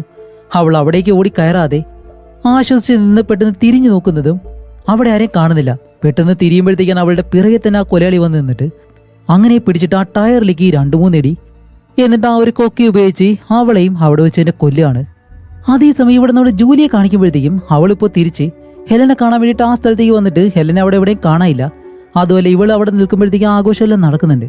അങ്ങനെ അവിടെ നിന്ന് അവൾ നേരെ പോകുന്നത് എവിടേക്കാന്ന് വെച്ചാൽ നമ്മുടെ റേയെ കാണാൻ വേണ്ടിയിട്ടാണ്. അങ്ങനെ റേ നിൽക്കുന്ന ആ ഒരു ബോർഡിലേക്ക് ചെന്നിട്ടാണ് അവനെ കണ്ടുകൊണ്ടേ റേയോട് പറയുന്നത്, ഇത്രയും നാളും നമ്മൾ വിചാരിച്ചതെല്ലാം തെറ്റായിരുന്നു. കാരണം നമ്മൾ കൊന്നത് ഡേവിഡ് ഈഗനെയാണെന്നാണ് നമ്മൾ വിചാരിച്ചിരിക്കുന്നത്. പക്ഷെ ഒരിക്കലും അവനെയല്ല. നമ്മൾ സത്യത്തിൽ കൊന്നത് ബെൻ വില്ലീസ് എന്ന് പറഞ്ഞ ഒരുത്തനെയാണ്. അപ്പോൾ റേ ചോദിക്കും, നീ എന്തായി പറയുന്നേ? എനിക്കൊന്നും മനസ്സിലാവുന്നില്ല എന്ന് പറയുമ്പോൾ ഇവിടെയാണ് എല്ലാ സ്റ്റോറിയും നമുക്ക് കറക്റ്റായിട്ട് മനസ്സിലാവുന്നത്. ഇപ്പം നമ്മൾ കാണുമ്പോഴത്തേക്കും മൂവിയുടെ തുടക്കത്തിൽ ഒരുത്തൻ മരിക്കാൻ വേണ്ടിയിട്ട് ഒരു കടലിൻ്റെ അടുത്തായിട്ടുള്ള ഒരു മലയുടെ മുകളിലേക്ക് കയറിയിരിക്കുമല്ലോ. അവൻ്റെ പേരാണ് ഡേവിഡ് ഈഗൻ. ഇപ്പോൾ ഡേവിഡ് ഈഗൻ എന്ന് പറഞ്ഞ അവനും സൂസി വില്ലീസ് എന്ന് പറഞ്ഞൊരു പെണ്ണുണ്ട്. അവളെയാണ് അവൻ സ്നേഹിച്ചത്. ഇപ്പോൾ ഇവർ രണ്ടുപേരും കാറിൽ പോയിക്കൊണ്ടിരിക്കുമ്പോഴത്തേക്കാണ് ഒരു ആക്സിഡന്റ് സംഭവിച്ചിട്ട് സൂസി വില്ലീസ് എന്ന് പറഞ്ഞ ആ ഒരു പെണ്ണ് മരണപ്പെട്ടു. അതുപോലെ സൂസി എന്ന് പറഞ്ഞ ആ ഒരു പെണ്ണ് മരിക്കാനുള്ള പ്രധാന കാരണം ഡേവിഡ് ഈഗൻ എന്ന് പറഞ്ഞ് ഇവനാണെന്നും പറഞ്ഞിട്ടാണ് ആ ഒരു നാട്ടിലുള്ള എല്ലാവരും പറഞ്ഞു വരുത്തിയിരുന്നത്. അപ്പോൾ ആ ഒരു വിഷമം സഹിക്കാൻ കഴിയാതെയാണ് ഡേവിഡ് ഈഗൻ എന്ന് പറഞ്ഞിട്ട് അവൻ സ്റ്റാർട്ടിങ്ങിൽ തന്നെ ആ ഒരു കടൽക്കരയുടെ അടുത്തായിട്ട് മരിക്കാൻ വേണ്ടി അതിന് മുകളിൽ ഇങ്ങനെ വെയിറ്റ് ചെയ്ത് നിന്നത്. ആ സീനാണ് നമ്മൾ സ്റ്റാർട്ടിങ്ങിൽ കണ്ടതും. പക്ഷെ അവിടെയാണ് ഒരു ട്വിസ്റ്റ്. അവൻ സൂയിസൈഡ് ചെയ്യുന്നതിന് മുന്നേ തന്നെ സൂസി വില്ലീസ് എന്ന് പറഞ്ഞ ആ ഒരു പെണ്ണുള്ള മരിച്ചുപോയി, അവൻ്റെ കാമുകി, അവളുടെ അച്ഛൻ, അയാളുടെ പേരാണ് ബെൻ വില്ലീസ്. അയാൾ തൻ്റെ മകള് മരിക്കാനുള്ള കാരണം ഡേവിഡ് ഈഗനാണെന്ന് പറഞ്ഞിട്ട് അവിടേക്ക് വന്ന് അവനെ കൊന്ന് ആ ഒരു കടൽക്കരയിലേക്ക് വലിച്ചെറിയുമായിരുന്നു. അങ്ങനെ ബെൻ വില്ലീസ് ഡേവിഡിനെ കൊന്ന് അവൻ്റെ ശരീരം കടൽക്കരയിലേക്ക് വലിച്ചെറിഞ്ഞാണ് 3 ആഴ്ചകൾക്ക് ശേഷം പോലീസ് അത് കണ്ടുപിടിച്ചിട്ട് അവൻ്റെ മരണം സൂയിസൈഡ് ആണെന്ന് കണ്ടുപിടിച്ചത്. അപ്പോൾ ഡേവിഡ് ഈഗനെ കൊന്നത് ബെൻ വില്ലീസ്. അപ്പോൾ ഇവർ 4 പേരും കാറടിച്ച് കൊന്നത് ആരെയാണ്? അതാണ് ഒരു 1.5 ടെസ്റ്റ്. അന്ന് ഡേവിഡ് ഈഗനെ കൊന്നിട്ട് ബെൻ വില്ലീസ് ഉണ്ടല്ലോ ആ ഒരു കടൽക്കരയിൽ നിന്ന് മുകളിലേക്ക് കയറി ആ റോഡ് മുറിച്ച് കിടക്കുന്ന സമയത്താണ് ഇവർ 4 പേരും കാർ ഓടിച്ചുകൊണ്ട് വന്നിട്ട് ബെൻ വില്ലീസിനെ ഇടിച്ച് തെറിപ്പിച്ചത്. സത്യത്തിൽ ഇവർ 4 പേരും കാർ ഇടിച്ച് കൊന്നത് വേറെ ആരെയല്ല, ബെൻ വില്ലീസ് എന്ന് പറഞ്ഞിട്ട് മരിച്ചുപോയ ആ ഒരു പെണ്ണിന്റെ അച്ഛനെയാണ്. പക്ഷെ ആ സമയത്ത് അയാൾ മരിച്ചില്ലായിരുന്നു. എന്നിട്ട് അയാളെ ആ ഒരു പുഴയിലേക്ക് മുക്കാനായിട്ട് ചെല്ലുമ്പോഴത്തേക്കും അയാൾ അപ്പോഴും ജീവനോടെ ഉണ്ടായിരുന്നല്ലോ. ഈ സമയത്തെങ്കിലും അവർക്ക് വേണമെങ്കിൽ അയാളെ രക്ഷിക്കാമായിരുന്നു. പക്ഷേ ഇവർ 4 പേരും അത് ചെയ്യാതെ അയാളെ അവിടെ തന്നെ വെച്ച് കൊല്ലാനായിട്ട് ശ്രമിക്കുകയാണ്. സത്യത്തിൽ അയാൾ വെള്ളത്തിൽ വീണതിന് ശേഷം മരണപ്പെട്ടില്ല, എങ്ങനെ രക്ഷപ്പെട്ടു. അതുമല്ല, തന്നെ ആ അവസ്ഥയിൽ രക്ഷിക്കാതെ പോയ ഇവർ 4 പേരോടുള്ള ആ ഒരു ദേഷ്യം കാരണമാണ് അയാൾ വേഷം മാറി ഇവരാരും അറിയാതെ ഇവരെ ഓരോരുത്തരായിട്ട് കണ്ടുപിടിച്ച് ഇപ്പോൾ കൊല്ലാനായിട്ട് വന്നിരിക്കുന്നത്. അതിൽ 2 പേരെ എന്തായാലും കൊന്നു. പക്ഷെ അതിൽ മാക്സ് എന്ന് പറഞ്ഞാൽ അവനെ കൊന്നത് എന്തുകൊണ്ടാണെന്ന് അറിയത്തില്ല. അങ്ങനെ ഇത്രയും കാര്യങ്ങൾ നമ്മുടെ ജൂലിയെ കണ്ടുപിടിച്ചിട്ട് അത് റേയോട് പറയുമ്പോഴത്തേക്കും ഇത് കേട്ട റേ ഒരിക്കലും അതൊന്നും വിശ്വസിക്കുന്നില്ല. ഇപ്പോൾ റേ ജൂലിയോട് പറയും, ശരി നീ മുകളിലേക്ക് വാ, എനിക്ക് ഇതിനോട് കുറച്ച് സംസാരിക്കണം എന്ന് പറയുമ്പോൾ അവിടെയാണ് നമ്മുടെ ജൂലി റേയുടെ ആ ഒരു ബോർഡിൽ നോക്കുമ്പോഴത്തേക്കും ഒരു കാര്യം കാണുന്നത്. അതിൽ ബില്ലി ബ്ലൂ എന്ന് പറഞ്ഞിട്ട് ഒരു പേര് എഴുതിയിരിക്കുന്നു. അപ്പോൾ ഈ പേരാണ് മെസ്സി എന്ന് പറഞ്ഞിട്ട് ആ ലേഡി ഉണ്ടല്ലോ ജൂലിയോട് പറഞ്ഞത്. അവളുടെ സഹോദരൻ മരിച്ചതിന് ശേഷം ഒരേ ഒരു ഫ്രണ്ട് മാത്രമാണ് അവനെ പറ്റി വന്ന് അന്വേഷിച്ചെന്ന് പറഞ്ഞല്ലോ. ആ പേര് ഈ ബോർഡിലുണ്ട്. അങ്ങനെയാണെങ്കിൽ ഞാൻ വിചാരിച്ചതുപോലെ ഒരിക്കലും ബെൻ വില്ലീസ് അല്ല, നീയാണ് കൊലയാളി, നീയാണ് എല്ലാവരെയും കൊന്നത്, നിന്റെ സുഹൃത്താണ് അതെന്നെല്ലാം പറഞ്ഞിട്ട് അവൾ പേടിച്ച് ഒന്നും കേൾക്കാതെ ഇങ്ങനെ ഓടുമ്പോഴത്തേക്കും നമ്മുടെ റേ പുറകെ ചെന്നിട്ട് അവളോട് പറയുന്നുണ്ട്, ജൂലി നിൽക്ക്, ഞാൻ പറയുന്നത് നിൽക്ക്, ഞാൻ എല്ലാം നിന്നോട് പറയാന്ന് പറയുമ്പോൾ അവൾ അതൊന്നും കേൾക്കാതെ ബോട്ടിൽ നിന്ന് ചാടി ഇറങ്ങി അങ്ങനെ പേടിച്ചോടുകയാണ്. റേ പുറകെ തന്നെ പോകുന്നുണ്ട്. പെട്ടെന്നാണ് അതിനിടയിലേക്ക് ഒരുത്തം വന്നിട്ട് നമ്മുടെ റേയെ ഇടിച്ചങ്ങ് താഴെക്കിടും. വേറൊന്നുമല്ല, അവൻ കൈയെടുത്ത് ഇടയിലേക്ക് വെക്കും. എന്നിട്ട് ജൂലിയോട് പറയും, മോളെ നീ ഓടിക്കോ, ഇവൻ്റെ കാര്യം ഞാൻ നോക്കിക്കോളാം എന്ന് പറയുമ്പോഴത്തേക്കും ജൂലി അവിടെ നിന്ന് പേടിച്ചങ്ങ് ഓടുകയാണ്. പക്ഷെ അവിടെയാണ് മറ്റൊരു കാര്യം. ഇപ്പോൾ നമ്മുടെ റേയെ ഇടിച്ച് താഴെക്കിട്ടല്ലോ, അത് വേറെ ആരുമല്ല ഇവരെ കൊല്ലാമെന്ന ബെൻ വില്ലീസ് എന്ന് പറഞ്ഞിട്ട് ആ ഒരു യഥാർത്ഥ കൊലയാളി അപ്പോൾ ഒരിക്കലും നമ്മുടെ റേ കൊലയാളിയല്ല. അങ്ങനെ അത് കഴിഞ്ഞ് നമ്മുടെ കൊലയാളി നേരെ ജൂലിയുടെ അടുത്തേക്ക് വന്ന് അവളെ പിടിച്ച് അടുത്തുള്ള ആ ഒരു ബോട്ടിലേക്ക് കയറ്റിയിട്ട് അവളെ കൊണ്ട് അവിടെ നിന്ന് പോവാണ്. അവിടെയാണ് നമ്മുടെ ജൂലിക്ക് കാര്യം മനസ്സിലാവുന്നത്, ഇവൻ തന്നെയാണ് യഥാർത്ഥ കൊലയാളി ബെൻ വില്ലീസ്. അപ്പോൾ ഇവനാണ് കൊലയാളിയെന്ന് നമ്മുടെ ജൂലി ഇത്ര പെട്ടെന്ന് എങ്ങനെ മനസ്സിലാക്കിയെന്നല്ലേ? കാരണമുണ്ട്. മെസ്സിയെ കാണാൻ വേണ്ടിയിട്ട് അവളുടെ വീട്ടിലേക്ക് ചെന്ന് അവളുടെ സഹോദരനെ കൊന്നത് ഇവരാണ് എന്നുള്ള എല്ലാ സത്യവും മെസ്സിയോട് പറയുമ്പോഴത്തേക്കും ജൂലി പറയുന്നുണ്ടായിരുന്നു, നിങ്ങളുടെ സഹോദരനെ തന്നെയാണ് ഞങ്ങൾ കൊന്നത്, കാരണം അവന്റെ കയ്യിൽ സൂസിന്ന് പച്ച കുത്തിയിട്ടുണ്ടായിരുന്നു എന്ന് പറയുമ്പോഴത്തേക്കും മെസ്സി പറയുന്നുണ്ട്, എന്റെ സഹോദരന്റെ കയ്യിലോ? എന്റെ സഹോദരന്റെ കയ്യിൽ ഒരിക്കലും സൂസിയിൽ നിന്നും പച്ച കുത്തിയിട്ടില്ല എന്നുള്ള കാര്യം പറയും. അതേപോലെ അവളിപ്പോൾ ഇവിടെ ബെൻ വില്ലീസിന്റെ കയ്യിൽ നോക്കുമ്പോഴത്തേക്കും അവന്റെ കയ്യിൽ സൂസി എന്നുള്ള പേര് പച്ച കുത്തിയിട്ടുണ്ട്, കാരണം അവന്റെ മകളുടെ പേരാണ് സൂസി വില്ലീസ്, അതുകൊണ്ടാണ് സൂസി എന്നുള്ള ആ ഒരു പേര് പച്ച കുത്തിയിട്ടുള്ളത്. അങ്ങനെയാണ് നമ്മുടെ ജൂലി ഇത് തന്നെയാണ് കൊലയാളി എന്ന് അവൾ മനസ്സിലാക്കിയത്. അങ്ങനെ ഇത് മനസ്സിലാക്കിയ നമ്മുടെ ജൂലി ഇപ്പോൾ ആ ഒരു ബോട്ടിനകത്ത് നിന്നും ഓടുകയാണ്. എന്നിട്ട് അവൻ പിടിക്കാതിരിക്കാൻ വേണ്ടി ബോട്ടിനകത്തേക്ക് ഒരു വഴിയുണ്ട്, അതുവഴി ഉള്ളിലേക്ക് കയറി അവിടുത്തെ ആ ഒരു ഡോർ ഇങ്ങനെ പിടിച്ചു വെച്ചേക്കും. ഇപ്പോൾ നമ്മുടെ കൊലയാളിക്ക് അത് വലിച്ചു തുറക്കാനായിട്ട് കഴിയുന്നില്ല. അങ്ങനെ സൂസി അകത്തേക്ക് വീണ് ഇതുവഴി രക്ഷപ്പെട്ടു പോകാനായിട്ടുള്ള മറ്റൊരു വഴി ഇങ്ങനെ കണ്ടുപിടിക്കുകയാണ്. അതുമല്ല, ഈ കൊലയാളി അകത്തേക്ക് വരാതിരിക്കാൻ വേണ്ടി അവിടെ കുറേ ഉപ്പുണ്ട്, അതെല്ലാം വാരി ഇങ്ങനെ മൂടി വെക്കുന്നു. അപ്പോഴേക്കും വെളിയിൽ കാണിക്കുമ്പോഴത്തേക്കും നമ്മുടെ റേ ഉണ്ടല്ലോ, അവനെങ്ങനെയോ ഈ കാര്യം മനസ്സിലാക്കിയിട്ട് അവനും ബോട്ടും എടുത്ത് ഈ കപ്പലിന്റെ പുറകെ തന്നെ വന്ന് അതിലേക്ക് കയറുകയാണ്. എന്നിട്ട് അവൻ എങ്ങനെയോ നമ്മുടെ ജൂലിയെ കണ്ടുപിടിച്ചിട്ട് ഇവർ രണ്ടുപേരും പുറത്തേക്ക് വരാണ്ട് ശ്രമിക്കുമ്പോഴത്തേക്കും കൊലയാളി അപ്പോൾ അവരുടെ മുന്നിലേക്ക് വന്നു. എന്നിട്ട് നമ്മുടെ റേയുടെ അടുത്ത് വന്ന് അവനെ കൊല്ലാനായിട്ട് ശ്രമിക്കുകയാണ്. അപ്പോഴേക്കും ജൂലിയാണെങ്കിൽ ഇതെല്ലാം കണ്ടിങ്ങനെ നിൽക്കുകയല്ലേ. പെട്ടെന്നാണ് ആ ഒരു കൊലയാളി നമ്മുടെ റേ ഇടിച്ച് വെള്ളത്തിലേക്ക് ഇടുന്നത്. വെള്ളത്തിൽ വീഴുന്നതും വീണ്ടും കൊലയാളി ജൂലിയുടെ പുറകെ തന്നെ അവളെ കൊല്ലാനായിട്ട് പോകും. അങ്ങനെ ഇവള് വീണ്ടും അതിനകത്തേക്ക് ആ ഒരു ബോട്ടിനകത്തേക്ക് തന്നെ കയറിയിട്ട് ഇവൻ നേരത്തെ ആ ഒരു ഉപ്പ് വെച്ചിട്ട് ഡോറൊക്കെ അടച്ചല്ലോ, അതുപോലെ തന്നെ പിന്നെ ചെയ്യാണ്. അങ്ങനെ ചെയ്തുകൊണ്ടിരിക്കുമ്പോഴത്തേക്കാണ് അവിടെ ഐസ് എല്ലാം ഒരുപാടുണ്ട്. അതിനിടയിൽ ഇവൻ കൊന്നവരുടെ നമ്മുടെ ഹെലൻ, ബാരി, മാക്സ് ഇവരുടെ എല്ലാവരുടെയും ശരീരം സൂക്ഷിച്ചു വെച്ചേക്കുന്നു. ഇത് കണ്ട് ജൂലി നല്ലതുപോലെ പേടിച്ച് അതിനകത്തിരുന്ന് അലറി വിളിക്കുകയാണ്. അങ്ങനെ ഇവൾ അലറി വിളിക്കുന്ന ആ ഒരു ശബ്ദം കേട്ട് തന്നെ മുകളിലുള്ള വില്ലന് കാര്യം മനസ്സിലായി, അവൾ താഴെ തന്നെ ഉണ്ടെന്ന്. അതൊരു ഇവനാണെങ്കിൽ ഈ കപ്പൽ ഓടിക്കുന്നതുകൊണ്ട് തന്നെ ഇവൻ ഈ കപ്പലിന്റെ പല വഴികളും അറിയാം. അതുകൊണ്ട് തന്നെ നമ്മുടെ ജൂലി ഏത് വഴിയാണോ പുറത്തേക്ക് വരാൻ പോകുന്നത് അവിടെ ഇവനിങ്ങനെ കാത്തു നിന്നിട്ട് ജൂലി അതുവഴി ഇങ്ങനെ ഡോർ തുറക്കുമ്പോഴത്തേക്കും അവൻ മുകളിൽ നിൽക്കുന്നു. ഇത് കണ്ട് അവൾ അലറി വിളിക്കുമ്പോൾ നമ്മുടെ റേ ഉണ്ടല്ലോ, അവൻ വീണ്ടും എങ്ങനെയോ ഒരു കപ്പലിലേക്ക് തന്നെ വലിഞ്ഞടിച്ച് കയറും. അങ്ങനെ ഇത്തവണ അവൻ അവിടെ നിൽക്കുമ്പോഴത്തേക്കാണ് ഈ വില്ലൻ നമ്മുടെ ജൂലിയെ കൊല്ലാണ്ട് നിൽക്കുകയാണല്ലോ. പെട്ടെന്ന് ഈ കപ്പലിൽ വെയിറ്റ് ഉള്ളൊരു ഭാഗമുണ്ട്, അതങ്ങനെ തൂക്കി ഈ വില്ലന്റെ മുഖത്തേക്ക് ഒരു ഒറ്റയാടി വില്ലൻ തെറിച്ച് താഴേക്ക് വീഴും. ഇവർ രണ്ടുപേരും രക്ഷപ്പെട്ട് പോകാനായിട്ട് ശ്രമിക്കുമ്പോഴത്തേക്കും ആ വില്ലൻ വീണ്ടും അവിടെ നിന്ന് എഴുന്നേറ്റ് വരികയാണ്. എന്നിട്ട് ഇത്തവണ നമ്മുടെ റേയെ ഇടിച്ച് താഴേക്കിട്ട് ഹാപ്പി 4th ജൂലൈ എന്നും പറഞ്ഞ് ഇവരെ കൊല്ലാനായിട്ട് വരുന്നത് നമ്മുടെ ജൂലി പറയുന്നുണ്ട്, സോറി, അന്ന് ഞങ്ങൾക്ക് അത് സംഭവിച്ചത് അറിഞ്ഞുകൊണ്ട് ചെയ്തതല്ല, അത് ആക്സിഡന്റ് ആയിരുന്നു എന്ന് പറയുമ്പോൾ വില്ലൻ പറയുന്നത് എന്താണെന്നറിയോ, ആക്സിഡന്റ് ആയിരുന്നു, പക്ഷേ ഒരാൾ ജീവനോടെ ഉണ്ടെന്ന് അറിഞ്ഞിട്ടും നിങ്ങൾ അയാളെ അവിടെ ഉപേക്ഷിച്ചിട്ട് പോയി, അതാണ് നിങ്ങൾ ചെയ്ത ഏറ്റവും വലിയ തെറ്റ് എന്നും പറഞ്ഞിട്ട് ആ ഒരു കൊക്കിയെടുത്ത് അങ്ങനെ അവളെ കൊല്ലാനായിട്ട് ഇങ്ങനെ കൈ ഒങ്ങുന്നതും നമ്മുടെ റേ പെട്ടെന്ന് അവിടെയുള്ള കയറെടുത്ത് അവന്റെ കയ്യിലേക്ക് ഇങ്ങനെ കുരുക്കി വിടും. എന്നിട്ട് അത് ഈ മുകളിലേക്ക് വലിച്ചുകൊണ്ട് പോകുന്ന എന്തൊരു വെയിറ്റ് ഉണ്ടായിരുന്നു, അത് പിടിച്ച് ഇങ്ങനെ കട്ട് ചെയ്ത് വിടുന്നതും വില്ലൻ അങ്ങനെ തെറിച്ച് മുകളിലേക്ക് പോവാണ്. മുകളിലേക്ക് ചെല്ലുമ്പോൾ തന്നെ അവന്റെ കൈ ഉണ്ടല്ലോ അതങ്ങ് മുറിഞ്ഞു പോവുകയും ചെയ്യുന്നുണ്ട്. ഇവൻ നേരെ കടലിലേക്ക് വന്ന് വീഴുകയും ചെയ്യുന്നു. അങ്ങനെ നമ്മുടെ കൊലയാളി എന്തായാലും അവിടെ കിടന്ന് മരിക്കും എന്നുള്ള കാര്യം നമുക്ക് മനസ്സിലായി. അതോടെ ഇവർ രണ്ടുപേരും രക്ഷപ്പെട്ട് ആ ബോട്ടിൽ തന്നെ ഇവർ തിരിച്ചു വരികയാണ്. അങ്ങനെ കരയിലേക്ക് വന്നിട്ട് പോലീസുകാരെല്ലാം വന്ന് അവസാനം ഇവർ രണ്ടുപേരും ഈ കാര്യങ്ങളൊന്നും പരസ്പരം വിശ്വസിച്ചിരുന്നില്ല. അതുകൊണ്ട് തന്നെ രണ്ടുപേരെ കെട്ടിപ്പിടിച്ചിട്ട് ആ ഒരു ദിവസം കഴിഞ്ഞ് ഇപ്പോൾ അടുത്തത് കാണിക്കുന്നത് 1 വർഷം കൂടി കഴിഞ്ഞിട്ടുള്ള കാര്യമാണ്. ഇപ്പോൾ നമ്മുടെ ജൂലിയെ കാണിക്കുമ്പോഴത്തേക്കും അവൾ വീണ്ടും അവളുടെ കോളേജിൽ ജോയിൻ ചെയ്തു. അതേപോലെ തന്നെ അവൾ അവിടെ നിന്നിട്ട് കുളിച്ചിട്ട് ആരുടെ ഫോണിൽ ഇങ്ങനെ സംസാരിച്ചുകൊണ്ട് നിൽക്കുകയാണ്. അപ്പോഴാണ് അവളുടെ സുഹൃത്ത്, ഹേയ് നിനക്കൊരു ലെറ്റർ വന്നിട്ടുണ്ട് എന്നും പറഞ്ഞ് അവളുടെ സുഹൃത്ത് ആ ഒരു ലെറ്റർ വെളിയിൽ വെക്കുന്നതും ജോലി പേടിച്ചാണ് ആ ലെറ്ററിനടുത്തേക്ക് ചെല്ലുന്നത്. കാരണം ഇതാരാണ് അയച്ചതെന്ന് അറിയത്തില്ലല്ലോ. ചെന്ന് തുറന്ന് നോക്കുമ്പോഴത്തേക്കും അത് വേറെ ഒന്നല്ല, ഒരു പൂൾ പാർട്ടിക്ക് വേണ്ടിയിട്ട് അവളെ ക്ഷണിച്ചുകൊണ്ടുള്ള ഒരു ലെറ്ററാണ്. ഇത് കാണുമ്പോഴത്തേക്കാണ് അവൾക്ക് ഇത്തിരി ആശ്വാസമാവുന്നത്. അങ്ങനെ ചിരിച്ചുകൊണ്ട് അതുകൊണ്ട് അത് മടക്കി അവിടെ വെച്ചിട്ട് അവള് ഈ ബാത്റൂമിനകത്തേക്ക് നടന്ന് ചെല്ലുമ്പോഴത്തേക്കും അതിനകത്ത് നിറയെ ഇങ്ങനെ പുക കൊണ്ട് നിറഞ്ഞതുപോലെ, ഇനി സ്റ്റീം ബാത്താണോ വേറെ എന്താണെന്ന് അറിയത്തില്ല. അങ്ങനെ അതിനകത്തേക്ക് കയറി നിൽക്കുമ്പോൾ അവിടെയുള്ള ഗ്ലാസ്സിൽ ഐ സ്റ്റിൽ നൗ എന്ന് പറഞ്ഞിങ്ങനെ എഴുതിയിട്ട് പെട്ടെന്ന് ആ ഒരു ഗ്ലാസും തകർത്ത് വരുന്നതും വെളിയിലേക്ക് ചാടി വരുന്നതും ഈ മൂവി ഇവിടെ വെച്ച് അവസാനിക്കുകയാണ്. ഇതിപ്പോൾ നമ്മൾ പ്രേക്ഷകരെ പറ്റിക്കാൻ വേണ്ടിയ ഡയറക്ടർ വെറുതെ വെച്ചതാണോ, ഇനി ആ കൊലയാളി യഥാർത്ഥമായിട്ട് വന്നതാണോ, ഇത് വെറുതെ നമ്മളെ കുഴപ്പിക്കാൻ വേണ്ടി ചെയ്തതാണ്? എന്തായാലും നമ്മൾ വിശ്വസിക്കുന്നത് ഇത്ര മാത്രമേ ഉള്ളൂ, കൊലയാളി വെള്ളത്തിൽ വീണ് മരിച്ചു. കാരണം കടലിലാണ് അവൻ വീണത്. അവൻ്റെ കൈയും മുറിച്ചിട്ടുണ്ടായിരുന്നു. ഓക്കെ, എന്തായാലും രക്ഷപ്പെട്ട് വരാനായിട്ട് ചാൻസ് ഇല്ല എന്നാണ് വിശ്വസിക്കുന്നത്. ഇല്ലാതെ നമ്മൾ അവൻ രക്ഷപ്പെട്ട് വന്നു എന്ന് വിശ്വസിച്ച് കഴിഞ്ഞാൽ പിന്നെ കൺഫ്യൂഷൻ ആയി പോവും. അതുകൊണ്ട് ഇത് തന്നെയാണ് എൻഡിങ്. അതോടെ ഈ മൂവി ഇവിടെ വെച്ച് അവസാനിക്കുകയാണ്. പിന്നെ ഞാൻ സ്റ്റാർട്ടിങ്ങിൽ പറഞ്ഞതുപോലെ തന്നെ 2025 ആ ഒരു പാർട്ടി ഞാൻ സെക്കൻഡ് ചാനലിൽ അപ്ലോഡ് ചെയ്തിട്ട് ഞാൻ അടുത്ത വീഡിയോയിൽ അത് അപ്ഡേറ്റ് ചെയ്യാം. അപ്പോൾ നിങ്ങൾക്ക് ആവശ്യമുണ്ടെങ്കിൽ സെക്കൻഡ് ചാനലിൽ പോയിട്ട് അത് കണ്ടാൽ മതി. ലിങ്കും എല്ലാം താഴെ കൊടുത്തേക്കാം. മറക്കാതെ ഒന്ന് ചെക്ക് ചെയ്തേക്കാം. ഇത്ര മാത്രമേ ഉള്ളൂ. അപ്പോൾ അടുത്തൊരു നല്ല മൂവിയായിട്ട് ഉടനെ തന്നെ വരാം. അതുവരെയും ബൈ.